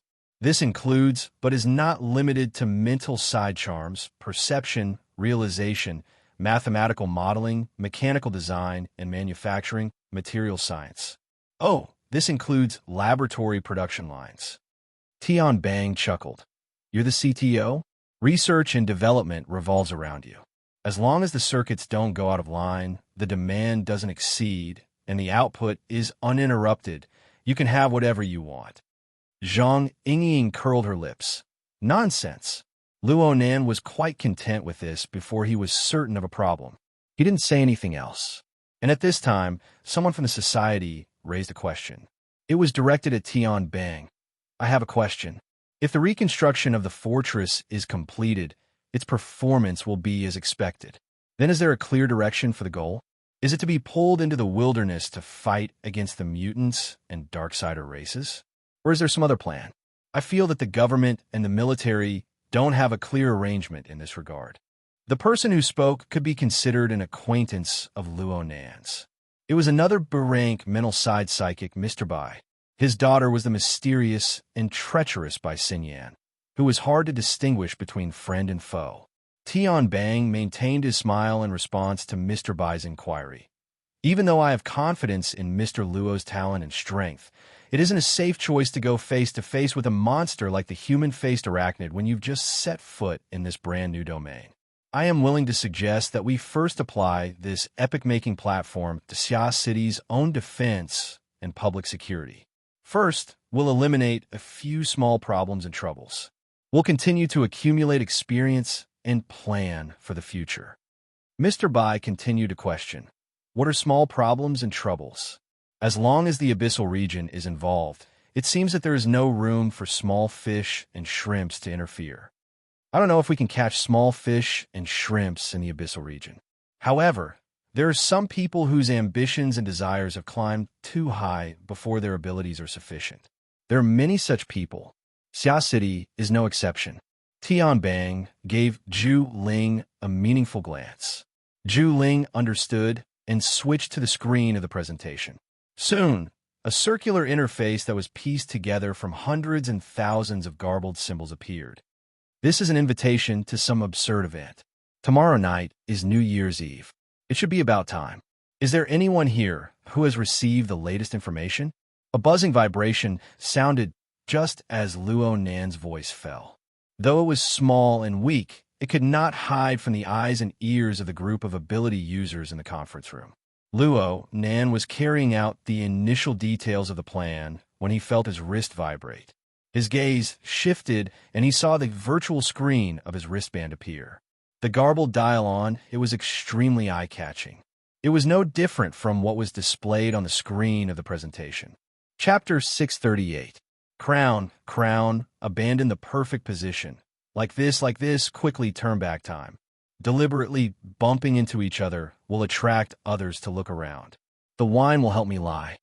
Crown, ugliness will eventually disappear.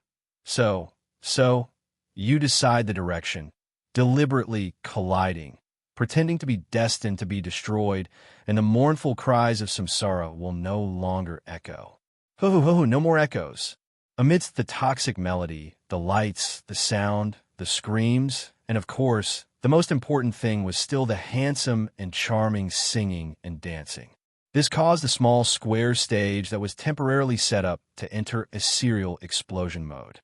Crown, shui you on. This way, doll. You decide the direction. Barbie dominates me, Oh my god, is this still that 18th tier girl group? Luo Nin stood behind a layer of barriers on the stage. He was no longer in the best position, but he was able to fully experience the explosive atmosphere of the scene. Who would have thought that the BHD girl group, which had always been pure and cute, would have such a strong reaction after playing a little sex appeal? Crown, Shui Yuan, my queen of the snow garden. Bamboo pole, this newly promoted B-class ability user of unknown age, waved his arms with all his might. Like the young men and women below, he gasped in admiration, and even screamed, completely ignoring the sidelong glances of his peers and non-peers. Papercut covered his face. He couldn't bear to watch. But when they looked further, Octopus, who was a medical worker, was also twisting his hips to show off his extraordinary sense of rhythm. It was as if he was on drugs. Since he was already in such a state, the joint investigation tonight had to be temporarily suspended. Sure enough, it's just as Brother Hai Jing said. It's more suitable for small venues. Luo Nin simply propped his elbow against the railing. He enjoyed this visual feast with a clear conscience. He never imagined that a naive person like Bai Yu would wear a suit, wear sharp eyeliner, and maintain a cold expression while dancing. He almost didn't dare to admit it. There was an indescribable sexiness to it. Oh, speaking of which, I seem to have exposed something. Luo Nin subconsciously turned his face away. His line of sight cut through the entire region below. The BHD troops' small stage performance was part of Xia City's New Year's Eve celebration. Yep, a small part. To be precise, their performance was part of the small stage of the Flowing Water Group in Xia City's New Year's Eve event. While the song Crown was being played, at least a dozen similar performances were being performed in various areas of Cloud City Water Village. If there was a citizen in the Sky Square, right above the large living area, he would be able to see the live broadcast of more than 10 small stage performances on the big screen in the square. But these were just for the sake of making up for the gaps in the square singing competition. However, all of these paled in comparison to the main venue in the municipal square. At least, that was the case in previous years. This year's New Year's Eve event at Cloud City Water Village was destined to be very different from the previous years. At the same time, he pulled out dozens of acting scenes and divided them into dozens of stages of various sizes. This proved that the director had either lost his mind or was going to go all out. Only with a huge investment of manpower, money, and energy can we achieve such a grand scene. Those guys are having a great time. Zhang Yingying adopted a pose that was more or less the same as Luo Nan's. She was supporting herself by his side. It was quite a coincidence that Zhang Yingying was dressed in a black suit with fine white stripes and shorts. She was dressed in the same style as the BHD troupe on the stage. She didn't have a lower body, revealing her snow-white long legs. If she were to jump onto the stage, the group of otaku men and women might mistake her for someone else, but they would most likely prostrate themselves before her slender and beautiful legs. Luo Nin just said, "Yep," when Zhang Yingying leaned close to his ear. "I heard that you have something going on with them." "Huh." It just so happened that the sound waves surged. Yep, that must be it." Luo Nan's face was blank. He expressed that he didn't hear what you said clearly. Zhang Yingying raised her eyebrows. Luckily, Octopus, who was having a great time twisting his body around, shouted from across the crowd, "What's this girl troupe called again?" BHD. Luonin responded loudly. He was very happy to get a few more fans for his friend, but his voice was forcefully pushed down by Bamboo Pole, who was having the most fun. Snow Garden is the tallest. Beauty Leg. Octopus agreed loudly. Beauty Leg.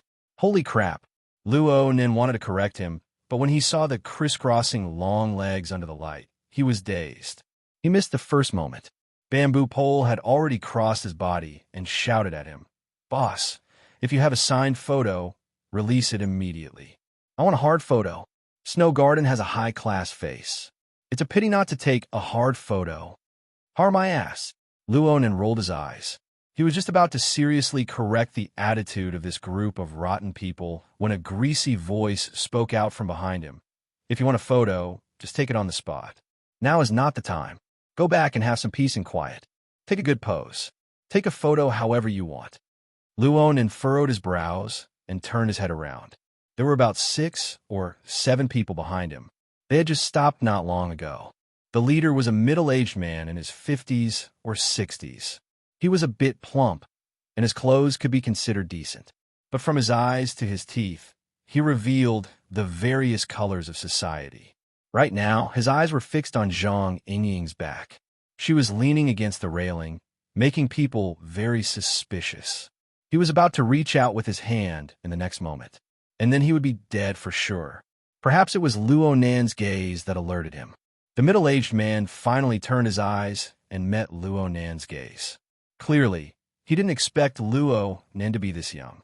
His gaze was also this cold. His expression was a bit stiff. But when he glanced at Luonan again, he saw the flickering Majibeg dial on Luonan's wrist. He relaxed and laughed. "Little bro, are you coming along? What was that be again?" "It's a high-quality girl group. If possible to get one, but it's a bit difficult to get all of them. Everyone can work together for a bit." Before he could finish speaking, his companion next to him went, "Oh no. Brother Zoe, this group isn't on the list." The middle-aged man, Brother Zoe, chuckled. "It's just a trick the organizers use to lure people. Since they're here, what's there to worry about? There's a manual marking function on the system. Just spend a few more points." As he spoke, he raised his wrist and aimed at the BHD group on the stage. Just as he was about to operate, Luonan happened to turn around and take a step to the side, blocking the miniature lens. Brother Zoe went, "Huh? Make way." Little bro Luonan completely ignored him. No matter what, Brother Zoe was still a person with a reputation. He couldn't eat a loss in front of his friend. His expression turned quite ugly. "Little bro, let me tell you this. In this situation, eating alone is the most childish behavior." Clap, clap, clap. Luonan still didn't turn his head. He just clapped his hands. "Okay, stop looking. Let's talk business." "What?" Chapter 639. As a big client who could attend the banquet, Brother Zoe and Boss Zoe naturally had bodyguards. However, the overwhelming disadvantage in numbers was enough to make any professional bodyguard lose the courage to confront them head-on. 5 meters away, the bodyguard hired with a lot of money were quite professional, and they were trying their best to squeeze in. However, anyone of the audience in front of them was blocked by the big bodyguard, who had a strong physique, and it was difficult for him to move forward. For a few seconds, Boss Zoe thought he was going to be beaten up. He was not stupid, and he immediately activated the help function on the dial. This was the promise of the organizing committee for the safety of the guests. However, to his surprise, the audience did not pay much attention to him. 2 or 3 seconds later, under the call of the young man who still looked like a child, they continued to gather there. Naturally, Brother Zoe and the others were kept outside the circle. The young man's voice came from the center of the circle. A meaningful configuration must have a material foundation. Simple. Switching circuits can be done with a little guidance. Complicated ones need to be converted. The noise around the stage interfered with the voice transmission. The intermittent sentences also made Boss Zoe, his companions, and his bodyguards confused. They did not know what these people were doing. They were obviously VIPs of the banquet, but they wanted to have a class in such a fun place. Was there something wrong with their brains? But this was also good. They were all people with families and businesses, and they were all here to have fun. No one wanted to have a conflict because of something inexplicable. Boss Zoe gave his bodyguard a look, and the latter understood. Now that there was no obstacle, he came over to cover him and cut off the audience as much as possible. They retreated along the inside of the corridor, trying to leave this place of trouble. At this time, the service staff of the banquet contacted Brother Zoe through the communication device. Chairman Zoe, we have locked onto your position and ensured that you are under surveillance.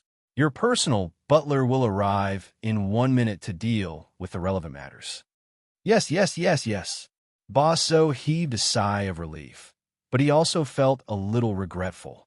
If he had known this would happen, he would have brought his personal butler with him. He should not have despised the butler just because he was a middle-aged man about his age. If the butler had been with him just now, at least there would have been a buffer. Even though there would be people coming to deal with the dangerous situation soon, Boss Zoe and his group were not willing to wait around. While those people were focused on the lesson, they continued to retreat. Right at this moment, when the two performances were intersecting, the surrounding noises dropped a lot. In the middle of the crowd, the youth's voice also became clear. Basically, conversion is still necessary. In terms of the composition of the spiritual plane, those that did not enter the abyss were mostly turbid streams. The soul energy of an ability user and a normal person is essentially the same under normal circumstances. Damn, he's a fraud. Mr. Zoe was a well-known figure in Xia City and a frequent customer of the Starry Sky Club. He was quite knowledgeable. He immediately classified Luo Nan in his mind. There was no way to reason with this nagging fellow. A wise man knew better than to fight when the odds were against him. If he couldn't afford to provoke him, then why couldn't he hide? Just at this moment, the voice of the young faker rang in his ears again. He seemed to be giving an example. Just like us and the few over there, it's not so easy to distinguish between us at the low-end spiritual level. Meh? Boss Zoe suddenly felt his scalp tingle. He saw that group of dangerous people all turn their heads, their sharp eyes focused on his face. F***ck me. Boss Zoe was pinned down by over 20 gazes. Not a single one of these people seemed to be good people. Even though there were bodyguards in front of him, it was as if Boss Zoe had been impaled into a wall. His entire body froze in place, unable to move a single step. Only his bladder instinctively contracted and expanded. Where's the housekeeper? Why hasn't his personal housekeeper arrived yet? Excuse me, excuse me. Hurried footsteps rang out from the other end of the corridor. For a second, Boss Zoe practically believed that his personal housekeeper had arrived. But then he realized that it was really hard for a middle-aged man of his age to have such a clear and sweet-sounding female voice. A group of people appeared in the corridor as the voice rang out. 3 of them had stage makeup on, and they all wore the same black long women's suits. They completely covered their shorts, exposing their snow-white long legs. Without a doubt, this was the BHD girl group that had just performed on the small stage with great success. The 3 beautiful girls were dripping with sweat due to the high intensity of the dance. Clara, who had a slightly weaker body, had her hair wet, but their already excellent skin quality seemed to reflect a layer of jade light. It was extremely dazzling, and this made things difficult for the stylist, who needed to quickly touch up their makeup. He walked backwards the entire way, completely unaware of the dense mass of people behind him. Bayu had called out to him early on. She called out to him to pay attention as she passed. Oh, Shui Yuan's life. This is undoubtedly a meeting of fate. Whether he was a true fan or just joining on the fun, Bamboo Pole was quite engrossed in his role. He saw the BHD trio walk over quickly, and after sighing with emotion in an aria style, he wanted to rush over and ask for an autograph. But just as he took half a step, Luo Nin grabbed him by the arm. Didn't you hear that we need to make way? As a junior in the entertainment world, BHD had a very heavy task to perform tonight. They needed to endlessly switch between various small stages. They really didn't have a chance to catch their breath. This corridor was specially designated by the authorities to be a fast and convenient passageway for actors and actresses to quickly switch between stages. Of course, the appearance of Boss Zoe and the others, including Luo Nan, proved that the organizers had some hidden plans. Luo Nin didn't want to delay the work of the BHD trio, but he underestimated his position in the hearts of this small girl group. Huh? Shredded radish? Mr. Luo? Boss. The three beautiful girls all addressed him differently, but their attention was all focused on Luo Nan. Their nearly jogging footsteps all came to a stop. This kind of reaction made Boss Zo, who was behind the crowd, suddenly realize something. So it was like, don't delay. Do your best. Following Luo Nan's words, the dense mass of people in front of them all moved back under Luo Nan's command. The corridor wasn't wide enough for BHD and their team to quickly pass through. Even though there were no compliments, this kind of action and this kind of effect was enough to satisfy the vanity of these girls. Under Shui Yuan's lead, the three girls all bowed in thanks. This way, the little meeting seemed to be coming to an end. But Baiyu was still a bit unwilling to give up. She had already run 2 steps when she turned around and asked, "What did you think just now?" Bamboo pole, octopus's whistle, and Zhang Yingying's snort mixed together. Luo Nan's mind was in a mess. He subconsciously spat out a word that left a deep impression on him. Beauty leg. Baiyu staggered and turned halfway around. Her snow-white and smooth thighs tightened, nearly giving Luo Nan a knee strike. But in the end, she put one hand on her forehead and bent one leg slightly. She borrowed her excitement to quickly strike a photogenic pose. "I think so, too. You have a good eye." In the end, the young girl couldn't hold it in any longer. Her face turned red.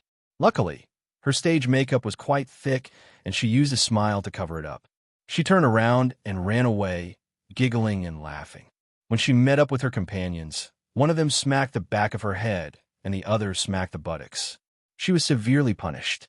All she could do was cry out. The members of BHD, who were currently enjoying the most glorious moment of their acting careers, obviously didn't know that there were a few pitiful bugs behind the courteous audience and fans on one side of the corridor. Their eyeballs were about to pop out of their sockets. They looked like a bunch of half-dead fish. Don't give me an opportunity. Boss Zo's internal spasms had already affected his stomach function. At this moment, in his blurry vision, a middle-aged man in a classic black suit with a bow tie quietly appeared. This man was none other than Boss Zo's personal butler. The two had met before when Boss Zo had entered the venue. It was just that Boss Zo's brain had been fried back then. He believed himself to be an old player and wanted to do something a bit more exciting, so he refused this service. Now, it wasn't too late. Boss Zo struggled to speak, but before he could straighten his tongue, he saw his personal butler use impeccable etiquette to bow to the young psychic. It couldn't be considered flattery, but it was a clear and direct choice based on courtesy. It caused Boss Zo's face to suffer an incorporeal blow. The pain was so great that it suppressed the diffuse internal spasms. The personal butler spoke respectfully. "Mr. Luo, we are very sorry that such an unpleasant matter has occurred." "Oh, it's nothing." Luo Nan swept a glance at Boss Zo, who was stuck to the wall. He confirmed once more, "There's nothing unpleasant." Strangely enough, when Boss Zo made eye contact with Luo Nan once more, the restlessness that filled his heart and lungs, as well as the rage that rushed to the top of his head, seemed to have been forcefully stuffed into a freezer. It rapidly cooled and froze. Then his reason returned. He used the most basic knowledge of social relations and basic thinking to quickly piece together a logical chain. The organizer of the Grand Banquet was the LCRF, the famous Life Cycle Research Fund. Specifically, it was organized by Cloud City Water Village and coordinated by the Starry Sky Club. This kind of power was completely unstoppable in Xia City, not to mention the entire Earth. However, the staff of the organizer would rather offend a major client like him in order to display sufficient politeness and humility in front of the young psychic. Wasn't the truth clear enough? Boss Zo shivered. A person's perception was always particularly sharp at times like this, so he could faintly sense that his rather clever gang of scoundrels had a similar reaction. Then the young psychic shot him a glance at this time. No emotion could be seen in his eyes, but the more it was like this, the more Boss Zo found it unbearable. He even felt as if his internal organs had been hollowed out. Only the cold energy known as fear grew from within the black hole, spreading layer by layer. His personal butler was a smooth and slick person, but he was truly unable to make an accurate judgment when faced with this seemingly innocent young man before him. He paused for 2 seconds and could only ask probingly, "Mr. Luo, if you don't mind, I'll take these people." Chapter 640. Compared to mature language and vocabulary, the ability of human body movements to convey information was far too vague.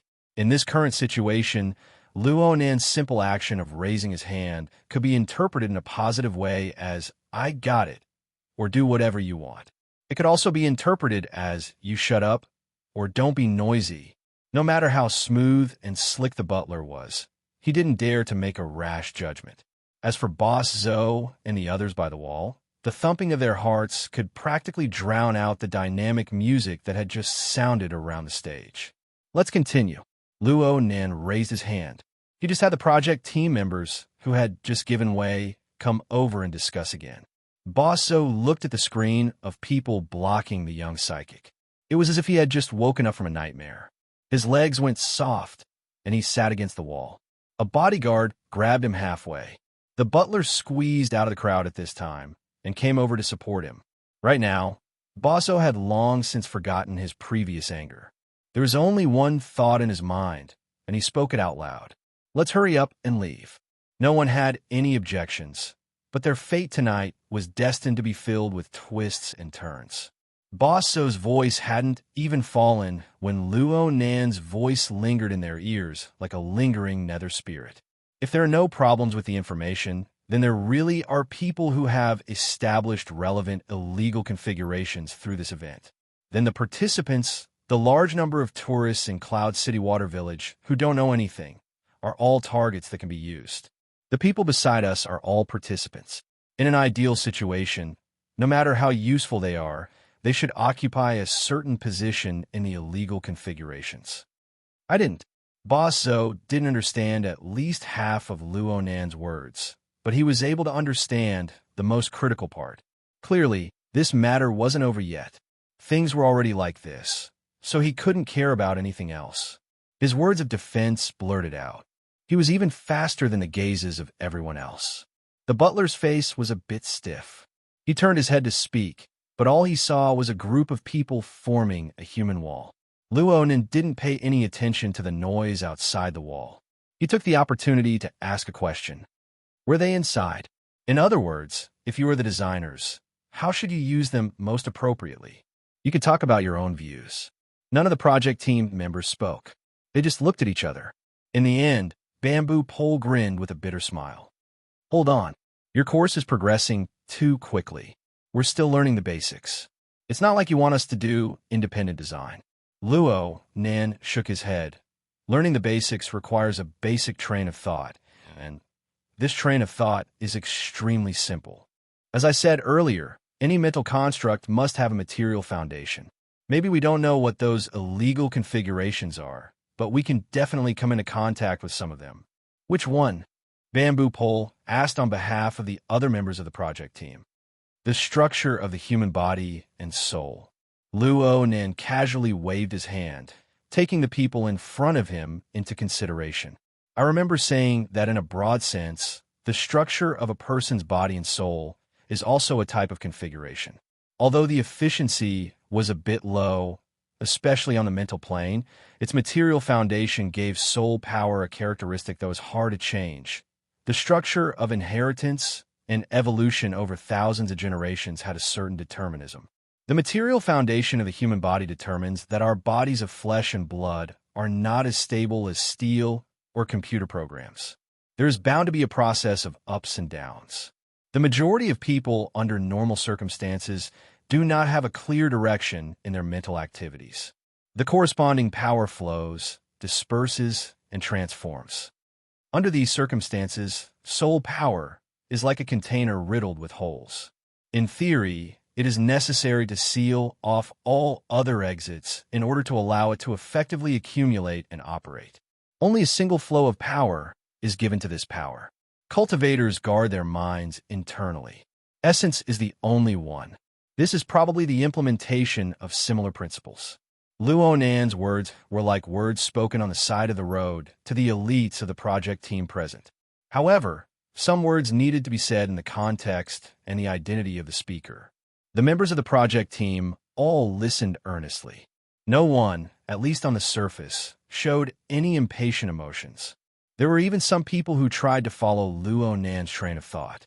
A young military researcher said, "Teacher Luo, what you mean is that the turbid flow on the mental plane is similar to ineffective waste heat. And in order to form an effective configuration, efficient rules and constraints must be formed. We need to find these rules.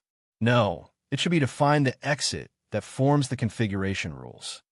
Zhang Yingying reminded Luo Nan of the identity of this military researcher. Xinhe. Apparently, he has worked in AB team before. Luo Nan nodded slightly.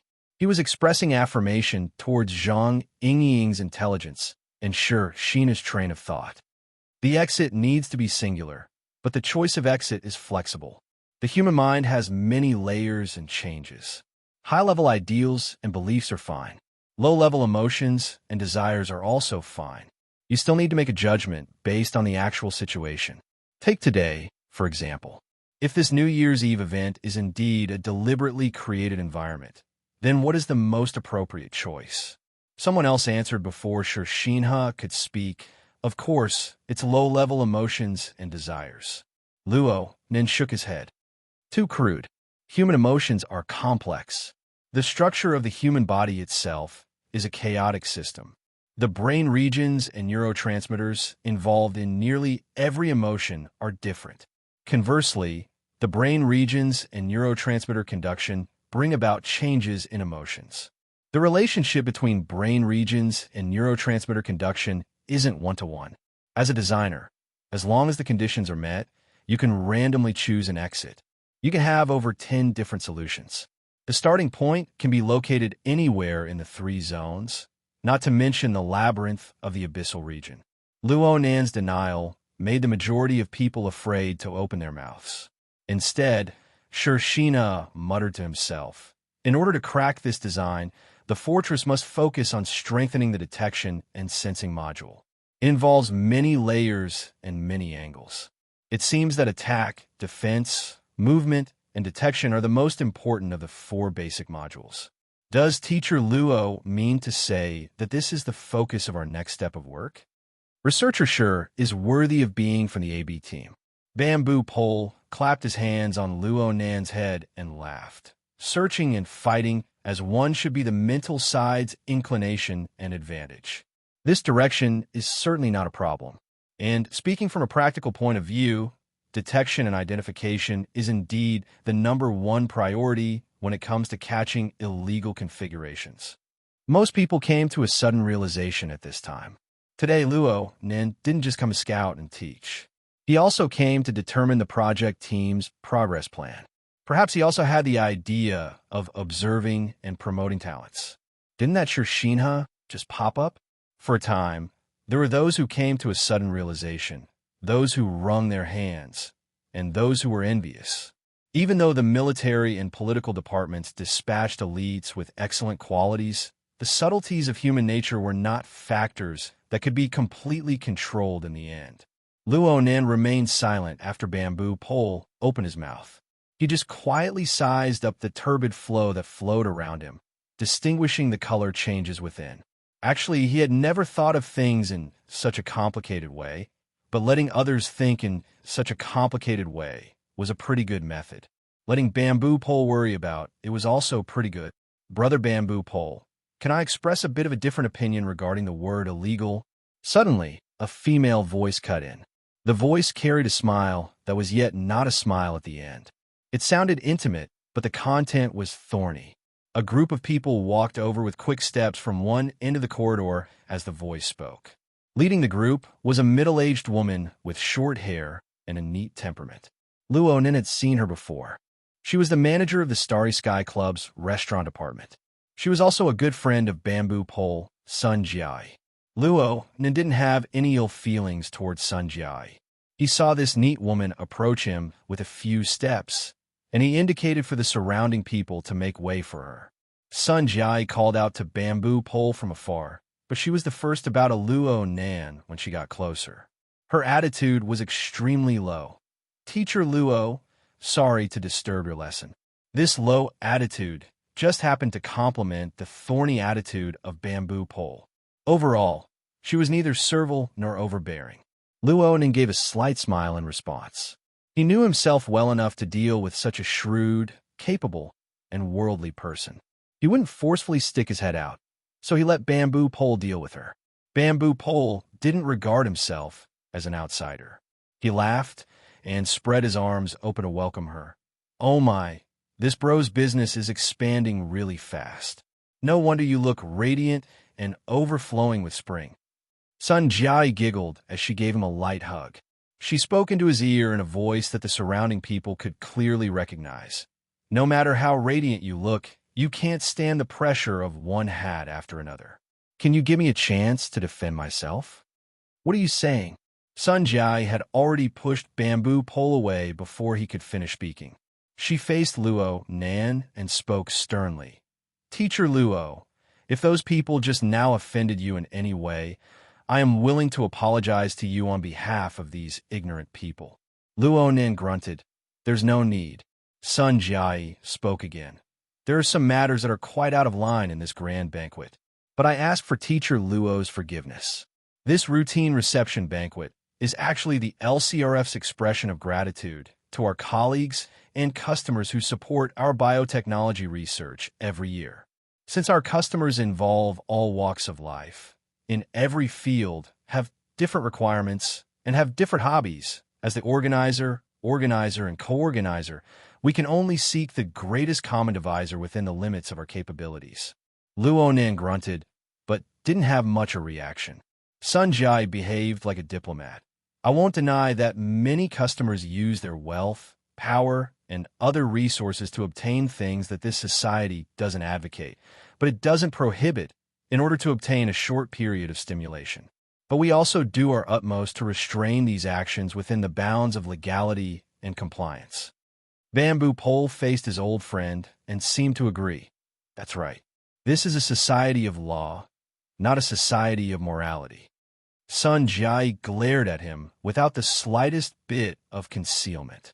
Luo Nan's voice rang in her ears at practically the same time. "Yes. From a technical point of view, there isn't much meaning in distinguishing between legal and illegal configurations on the mental plane before there are legal standards." Quite a few people raised their eyebrows when these words were spoken. Chapter 641. The current Luo Nan was undoubtedly the center of attention of everyone present. The object of his attention was also undoubtedly the object of everyone else's attention.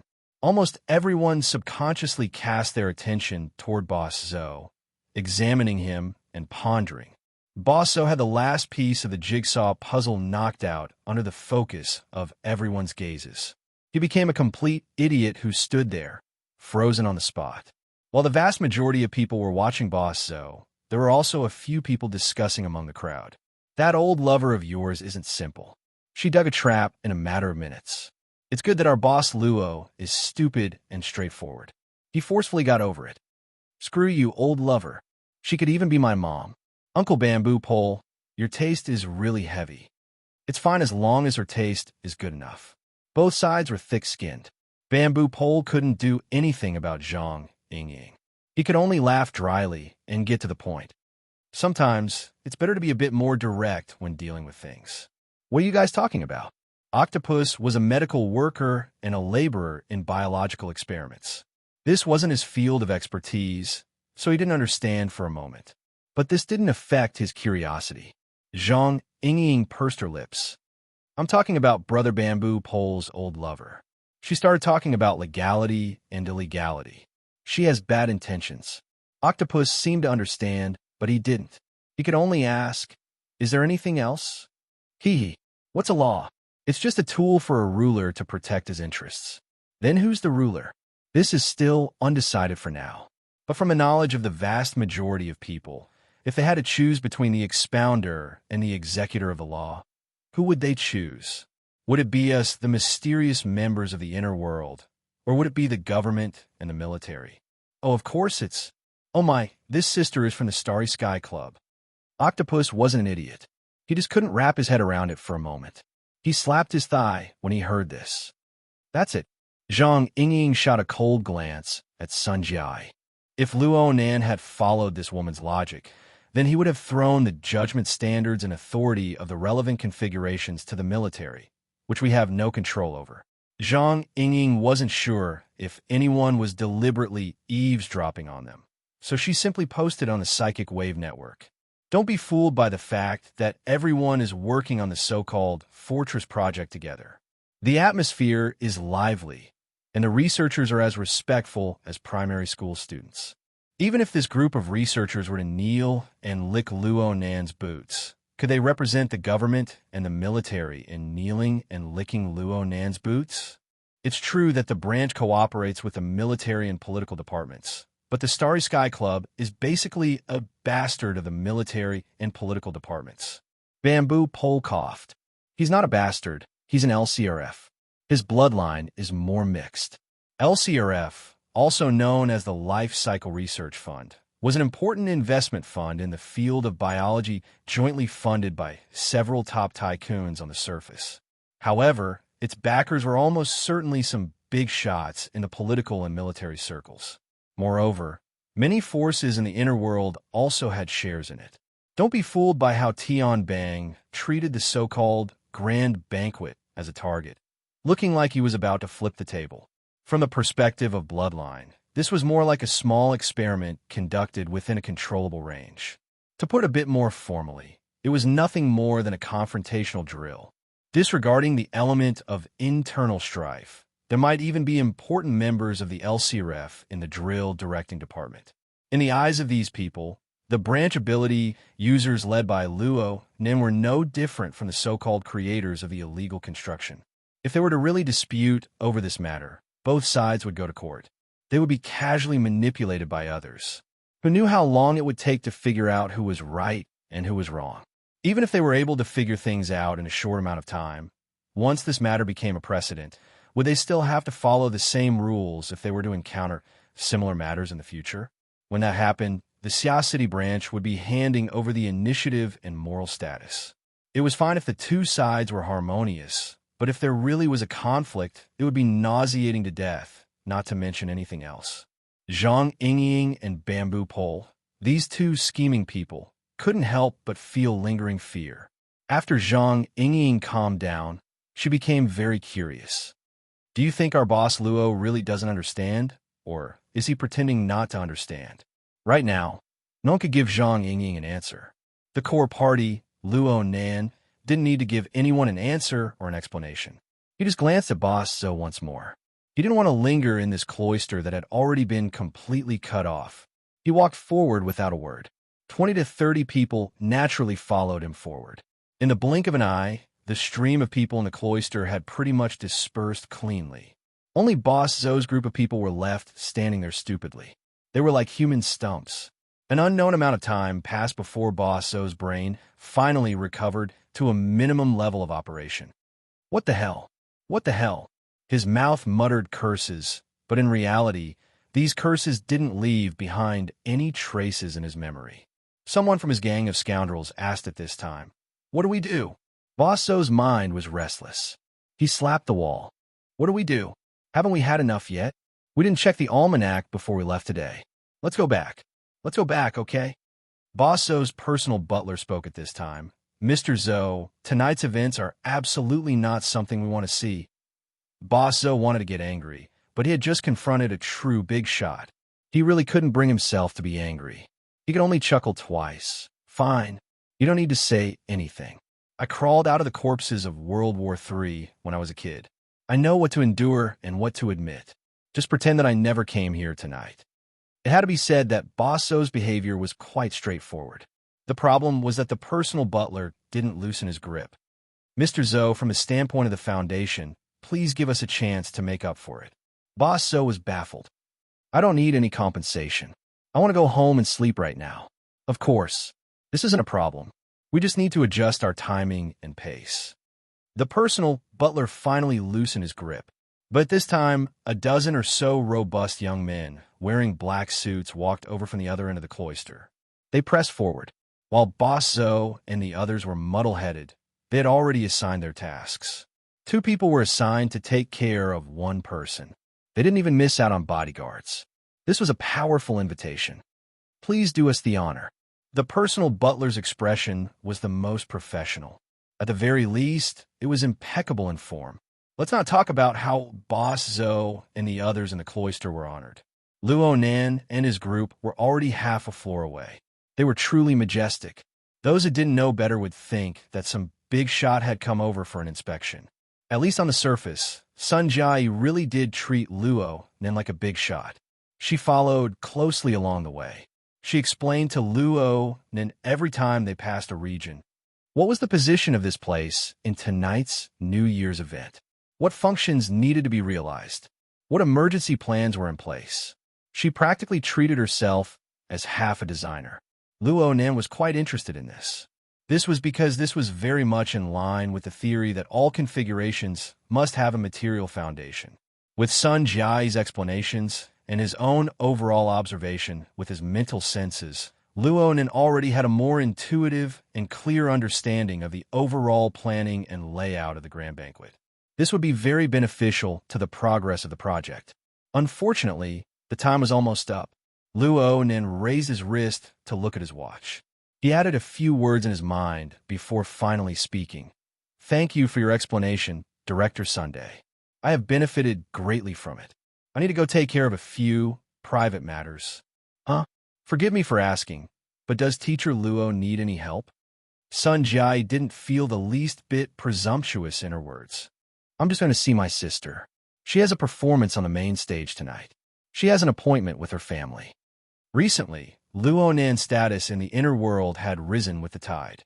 In a certain sense, it had increased the safety of his family. The big powers were watching closely. Small thieves didn't dare to make a move. It was much better than when the 2000th miss incident was brewing. Under these circumstances, he was a lot calmer when it came to talking about his family situation. In fact, part of the reason he came tonight was to lead a team for research. But more than that, he came to protect his friends like BHD and his sister, who was also performing at the Cloud City Water Village branch venue. Sun Jai had the status of being the organizer and co-organizer. She certainly had a thorough grasp of this sort of information. She wasn't surprised at all when she heard Luo Nan's words. She said with a smile, "Since it's a family gathering, then we won't disturb you. If Teacher Luo has any needs, just let me know. Tonight at Cloud City Water Village, there's no one more convenient than us to do things." Okay. Luo Nan wasn't polite. He gave a slight nod, but then he thought of something else. He said, "Director Sun, that boss Zoe doesn't have anything valuable on him. Don't make things too difficult for him." Zhang Yingying pressed her fingers against her forehead. Her slender hands covered most of her face as she laughed sullenly. She had just said that he didn't understand. She was really sorry. Sun Jai was actually able to maintain her smile, unchanging in this awkward situation. "Don't worry, Teacher Luo. Some clients are quite curious. They want to take advantage of this special environment and time to carry out a few special experiments. But overall, there's still a sense of propriety." Luo Nan was amused when he heard her words. "What do you mean by experiments?" "For example, experiments." A male voice suddenly appeared, replacing Sun Jai's explanation. At the same time, a tall and thin man appeared in front of the crowd. He took 2 steps forward, but he was promptly blocked by Qin Ikuin and Gouda. Sun Jai didn't have such a reaction when she appeared. This also proved that the 2 security elites were intensely vigilant towards the newcomer. The tall and thin man wore a well-ironed formal suit. His appearance was ordinary, but his aura increased. He stood there with a chuckle, looking very calm.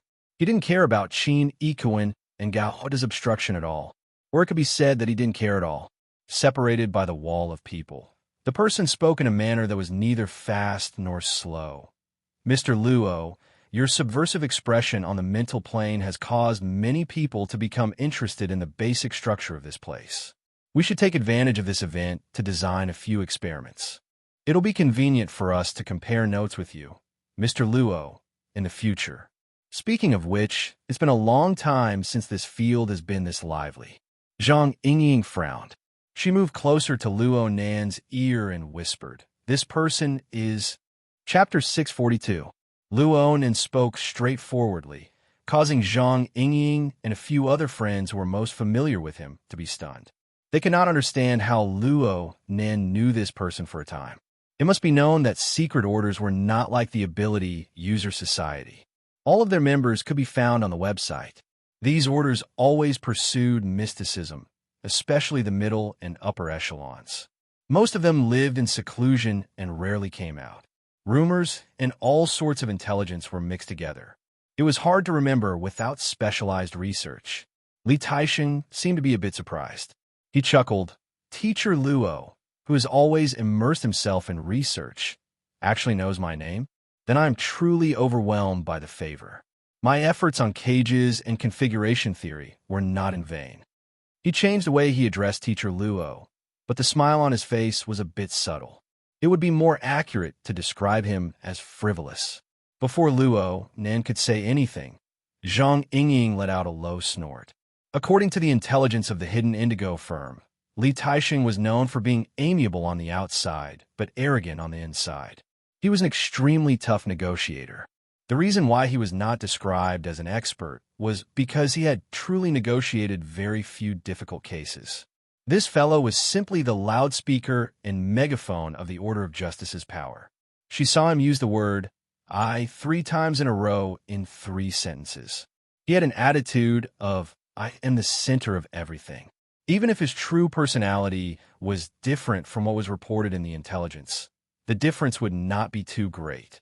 This fellow suddenly appeared in Xia City. It was hard for people to not think about complicated things.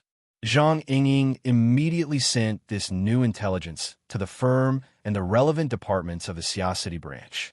She wanted to discuss things with Bamboo Pole and the others, but she heard Luo Nan speak courteously in a very practiced manner.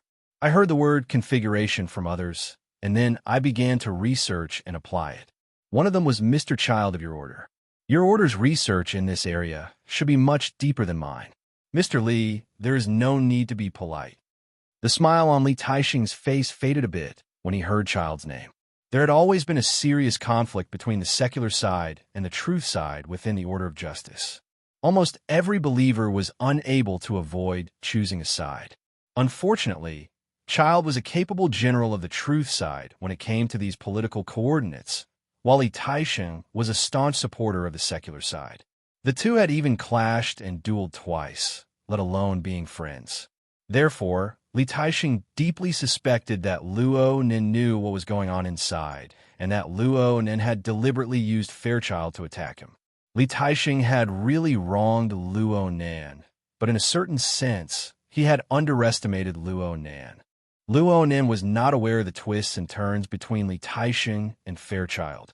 The reason he could recognize Li Taixing was because he had been in charge of the negotiations between headquarters and the Order of Justice. Luo Nan had been monitoring the situation on the Pacific Ocean nearly 24/7 due to the fact that it involved the grand plan of killing Gong Qi. He had seen Li Taixing engage in a battle of words with important members of headquarters many times. Sometimes Li Taixing had his arm around headquarters shoulder to shoulder. He had seen it many times, so of course he had to pay attention. Speaking of which, for the past 2 days, he had been wholeheartedly studying the information left behind by his mother and had not paid attention to the new movements over there. Therefore, Luo Nan and Li Taixing exchanged a few words of nonsense with each other. Their intentions were to gather intelligence. Luo Nan shot a glance over as his thoughts spun. He discovered another familiar face. Zheng Xiao. This person had once teamed up with Wang. They could be considered to have crossed paths during the incident at Frost River Reality back then. After Wang's fate was unknown, Zheng Xiao became the temporary person in charge of the Order of Justice in Xia City. Zheng Xiao and Luo Nan's believer, Beis, were one civil and one military. They supported each other and barely managed to preserve a portion of the Order of Justice's properties in Xia City. However, they no longer had a sense of existence. Oh, Zheng Xiao had come, but Beis was nowhere to be seen. Also, Bays hadn't warned Li Taisheng, a direct secret-bound first ablatum of the Order of Justice, that he had come to Xia City. Did he give himself away? Or was he completely marginalized? Luo Nan pondered Li Taisheng, and Li Taisheng pondered Luo Nan. Both sides were unable to grasp the main points. Unfortunately, Li Taisheng still wanted to give a response. He could only deliberately bypass Fairchild and put on a fake smile. It is said that the accomplished are the teachers. While the vast majority of people are still tossing and turning about black mass and white witchcraft, Teacher Luo has used the format to formulate arguments, deciphered the meaning of the cage, and expounded on the marvels of configuration. He has seen through many mysteries with a single sentence. The title of teacher is not something that comes out of thin air. Luo Nan really liked this topic. He just so happened to see Zheng Xiao, so he returned the favor. Your honorable order uses the evolution field to propel the projection of the scales of truth. It is the most ingenious and grand soul strength transformation technique I have ever seen. It is said that a tall building rises from the ground. With this kind of transformation technique, the Order of Justice should be unrivaled in the world when it comes to research on the basic structure of the mental plane. You have this kind of foundation, yet you still want to strive for perfection. The research spirit of your honorable order is truly admirable. Li Taisheng had managed to maintain a smile with great difficulty when Luo Nan's seemingly polite words entered his ears, but it nearly collapsed. The word mother**** swayed at the corner of his mouth twice before he swallowed it back down with great difficulty. Many people saw Li Taisheng's unsightly expression. Those who understood the situation better, such as the intelligence expert Zhang Yingying and the secret order's research expert Bamboo Pole, could not help but snicker in their hearts. According to a few reliable and unreliable rumors, the Order of Justice rose to power because their first-generation first ablatum coincidentally discovered the ultimate killing weapon, the scales of truth. He borrowed the power of this top-notch sacrificial weapon to become one of the most powerful beings on this planet in a short amount of time. No one could deny the talent of the Order of Justice's first-generation first ablatum, but at the same time, there was a consensus in the industry. Many of the techniques and theories of the Order of Justice were established by reverse engineering the mighty power of the scales of truth. Even though it could not be confirmed that the foundational theories of the Order of Justice were flawed, this was indeed a reason for some powers to denounce and ridicule the Order of Justice. Of course, Zhang Yingying and Bamboo Pole did not believe that Luo Nan had done this deliberately. However, the more unintentional his words were, the more hurtful they were. Sure enough, Luo Nan did not specifically target anything. He even temporarily forgot about Gong Qi, Bays, and other practical problems because of the topic of this domain. Instead, he focused on a new topic, expanding his train of thought once more. He began to discuss with Li Taisheng. First ablatum, Li, are the experiments conducted by your honorable order the same as those conducted by others? Li Taisheng reluctantly responded, there are some differences. Luo Nan shook his head. If you're talking about structural verification experiments on the mental plane, then I don't believe that the direction of your Order of Justice's experiments will be consistent with our project team and the vast majority of ability users of the mental side. Li Taisheng was stunned. What do you mean? Luo Nan said, it doesn't matter what the nature of the various experiments, first ablatum, Li has mentioned. It doesn't matter if it's black mass, white voodoo, or Easter Taoist techniques. They can all be viewed as configurations or variations of configurations. Since this is the case, we must follow the fundamental principles of configuration. We must design according to the nature of the mental plane. Your honorable order is in the abyssal region. There was a limit to Li Taisheng's patience. He interrupted Luo Nan's words. Teacher Luo, you misunderstand. The majority of our related experiments are conducted in the Three Zones region. Oh, you've already rejected this traditional concept. What should we call it now? Mental turbid? Of course we know that the abyssal region is a kind of nature. The construction and design of the abyssal region requires a qualitative change. Luo Nan shook his head and interrupted. It's not the same. The difference doesn't lie in the abyssal region or the abyssal region. It lies in the construction of the system itself. Oh, we all know that it's impossible to construct a configuration in the abyssal region when the soul strength of an ability user is still trapped in a cage. It's even more impossible for the general mental turbid to construct a configuration in the abyssal region. Hold on, isn't there still the ring of blood intent fortress? There's also the scales of truth of justice of your order. Forgive me for not being clear on the corresponding system of your order, but I assume that the scales of truth are used as a foundation for construction. I'll use this name for the time being. You don't mind, right? Li Taixing's lips twitched. It's simple and clear.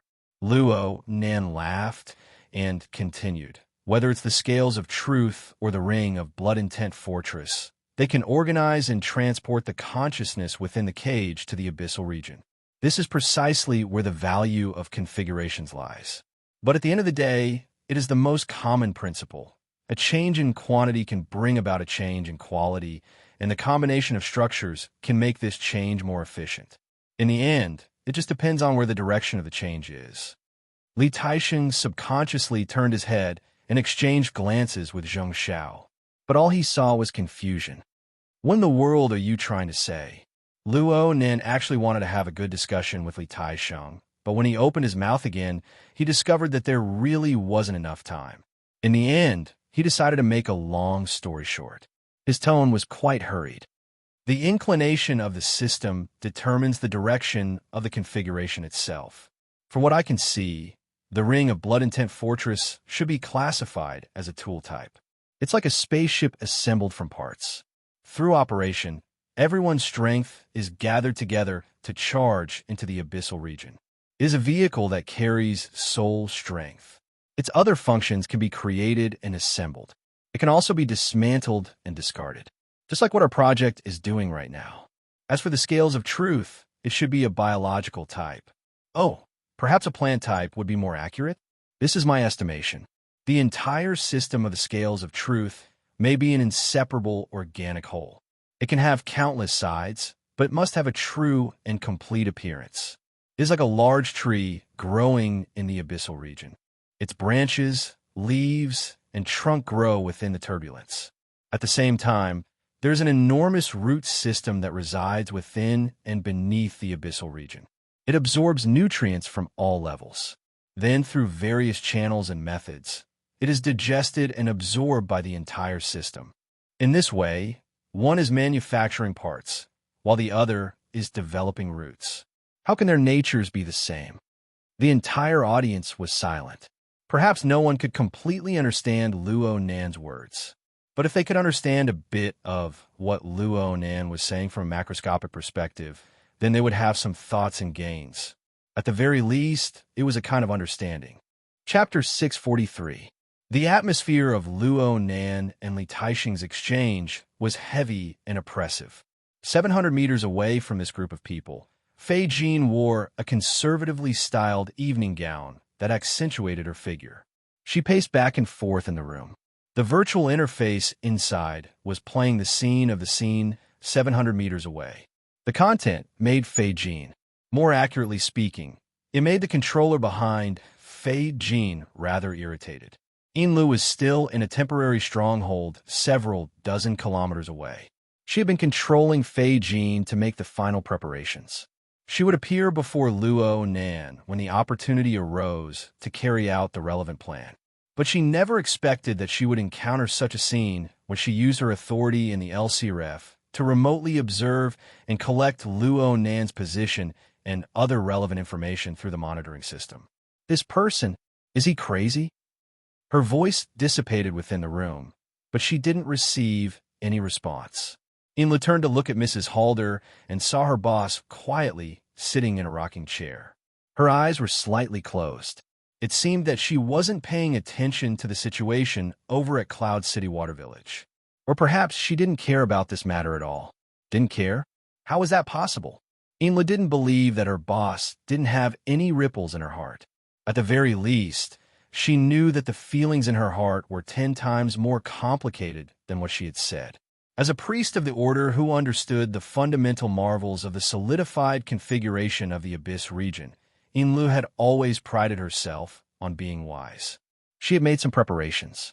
Ever since the 14th, when Luo Nan brought hundreds of tourists to break into the Abyss region in one fell swoop and engraved his subordinates' traces semi-permanently, she knew that according to the direction of Luo Nan's research, it was only a matter of time before he touched upon the foundation of the various secret orders. But she never expected that the final execution would come so quickly. A minute ago, she was in control of the course secrets. She was destined to control this order organization with nearly half a century of history. But at this very moment, the treasure that she had always carefully protected had been revealed in front of everyone's eyes. Someone was flipping through it and playing with it without a care. The last bit of luck in her heart vanished like smoke in a puff of smoke. Plant type? Tool type? Such a fitting and deadly description would probably appear on the desks of the leaders of the inner world and even the various powers of the secular society. Not only did Luo Nan's explanation penetrate the essence of the solidified configuration of the Abyss region, he even dissected the difference between the order configuration and the self-constructed configuration from a more objective angle. He tore down the final piece of the secret order system. After Shaman, the devil, the divine, the enchanting beauty, or the ugly monster could only be judged by the more and more people who knew the truth. To the Blood Flame Order, to all secret orders, this was a sudden storm. I really want to kill him. Half a second later, Inlu realized that she had actually muttered it out loud. On the rocking chair, Lady Halder's eyes were still closed. Her body swayed gently, and a low voice flowed out from between her teeth. Both are expressing one's thoughts, yet there's actually no value in comparing them. I might as well do something more valuable. Inlu was speechless. At this moment, Luo Nan, who was far away in Cloud City Water Village, displayed an apologetic expression. This is an experience from several months ago. It gave me a bit of an impression. It was very blurry at the time, but became clear in the past few days. I made some deductions, but I can't rule out the possibility that there's a problem with my memory. If I have offended you in any way, please forgive me. Without waiting for Li Taisheng to respond, Luo Nan tapped his wristband. It's about time. I need to hurry over. First ablate him, Li. Even though the nature of our experiments are different, we can still exchange basic principles. I hope that there will be a chance to talk again later. See you all later. Luo Nan was the first to leave after he finished speaking. A long line of people followed behind him. Sun Jiai didn't move. She stared at the backs of Luo Nan and the others. A moment later, she let out a long sigh. Are there really people in this world who are born with knowledge? Li Taisheng didn't speak again. He didn't show any expression or movement. He just silently watched Luo Nan leave. If he didn't do this, he might not be able to control himself and expose his killing intent in a straightforward manner. Li Taisheng turned around and left after Luo Nan and the others entered the elevator. He didn't even say goodbye to Sun Jiai and the others. Zheng Xiao silently followed behind him. There were also several people from the Xia City branch of the Order of Justice behind them. Ahead of them, Li Taisheng walked faster and faster. It looked like he was returning to the lounge they were in before. Sure enough, Li Taisheng returned to his starting point a few minutes later. Zheng Xiao followed Luo Nan inside. He sensed a strange aura within the room the moment he entered. He waved his hand at the attendants behind him, telling them to wait outside. After the arrangements were made, Zheng Xiao closed the door. He could clearly feel the slightly warped layout of the air in this room. This was an illusion technique that was secretly passed down within the Order of Justice. In this way, no matter what monitoring equipment was placed here, it would all become ineffective within the chaotic light and sound wave structure. Even a master of mental senses like Luo Nan would arouse the vigilance of the caster if he were to forcefully break through this barrier. Li Taisheng clearly displayed a posture of wanting to discuss things in secret. Zheng Xiao actually let out a breath of relief. Being able to consider the issue of confidentiality proved that this secret-bound First Ablatum, who temporarily managed the affairs of the Xia City branch, still maintained a minimum level of clarity. A mere second later, Zheng Xiao wanted to revise his judgment. Li Taisheng didn't sit down within the room. Instead, he stood in the middle of the hall, staring at Zheng Xiao, who had just closed the door and turned around. I need to get rid of Luo Nen immediately. Hiss! Zheng Xiao suddenly shivered and subconsciously drew in a breath of cold air. Almost instinctively, he set up another layer of illusion barrier. After doing this, he could no longer maintain his low-key and reserved appearance. He suppressed his voice and said, "Don't worry. First blatantly, be careful with your words." Li Taixing laughed when he saw Zheng Xiao's appearance. What do you think the Xia City branch will think after what just happened? What will they think when they realize that we laid down 2 layers of illusion barriers for a secret discussion? It's better than you pointing at their noses and shouting about killing. Zheng Xiao wouldn't say this sort of silent criticism out loud. He could guess the reason behind Li Taixing's great killing intent, so he took a roundabout way to persuade Li Taixing. First blatantly, although Luo Nan is gifted by a god, his temperament and experience are lacking. The logic of his words often transcends the horizon. He might not have done it on purpose. Li Taixing directly interrupted him. Gifted by a god? Do you also believe that there are people who are born with knowledge in this world? How about this? Let's do a multiple choice question. A single choice question. There are a total of 3 choices, A, B, and C. Li Taixing didn't give Zheng Xiao the chance to refuse. He directly gave a question. A. Luo Nan is gifted by a god, born with knowledge. B. There are no people who are born with knowledge in this world. Luo Nan was able to do this because he received a good education. He had one or a few good teachers who imparted a complete system of knowledge to him. C.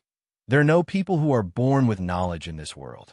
With Luo Nan's family background, he doesn't have the time, energy, or conditions to learn such a complete and advanced system of knowledge from a teacher. He has other channels to obtain knowledge, and the current him is very likely to be nothing more than a plagiarist and a porter who borrows this channel. Which one do you choose? Zheng Xiao laughed bitterly, but he still hoped to persuade Li Taixing. He deliberated his response. Now that you say it like this, being born with knowledge is indeed the least likely option. But if it's a teacher, for example, his grandfather who has already gone mad, and his parents who have already been confirmed dead, Li Taixing sneered.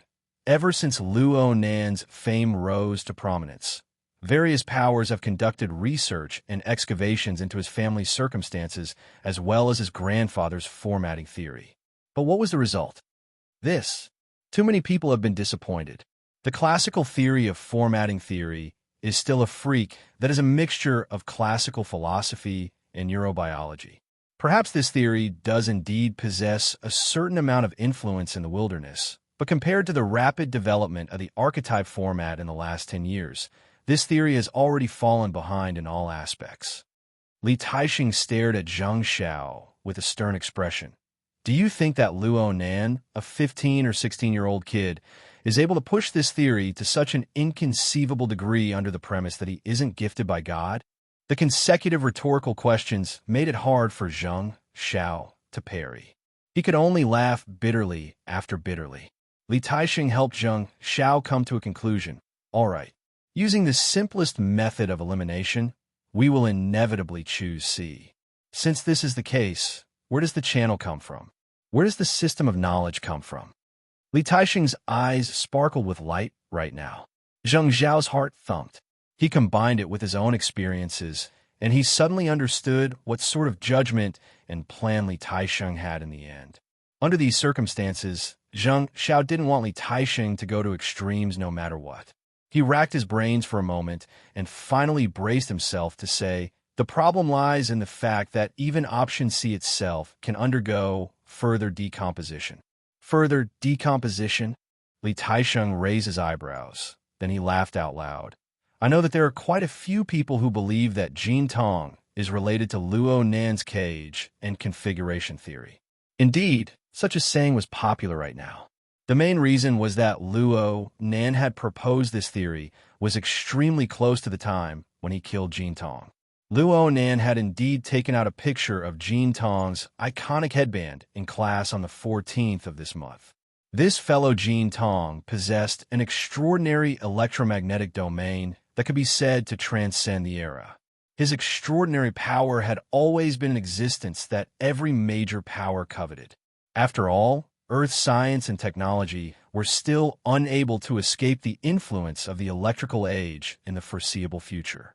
Jin Tong had always kept this matter a secret for many years. It could be considered a major unresolved case. If Luo Nan's cage and configuration theory came from Jin Tong's legacy, or if it was a combination of this legacy and formatting theory, then the chain of reasoning could be considered relatively complete. However, Li Taixing didn't approve of this conjecture. If Jin Tong's destiny included the content of configuration, then why haven't I seen him become a master in this field after so many years? In terms of talent, intelligence, and intelligence, Jin Tong is in the upper middle of the top 100 powerhouses of the entire world. He's a one-in-a-million character. Could he be that much worse than Luo Nan? He paused for a moment before speaking his final opinion. In comparison, there's an unlucky bastard in the headquarters of the Ability User Society. He said something that the vast majority of people believe to be nonsense. In fact, it really should be nonsense. It's an irresponsible conjecture that is more realistic. Priest Zheng, you should know what I mean. The bitterness in Zheng Zhao's smile had already seeped into his bones. Li Taixing didn't care what Zheng Zhao thought. He spat out 4 syllables, one word at a time.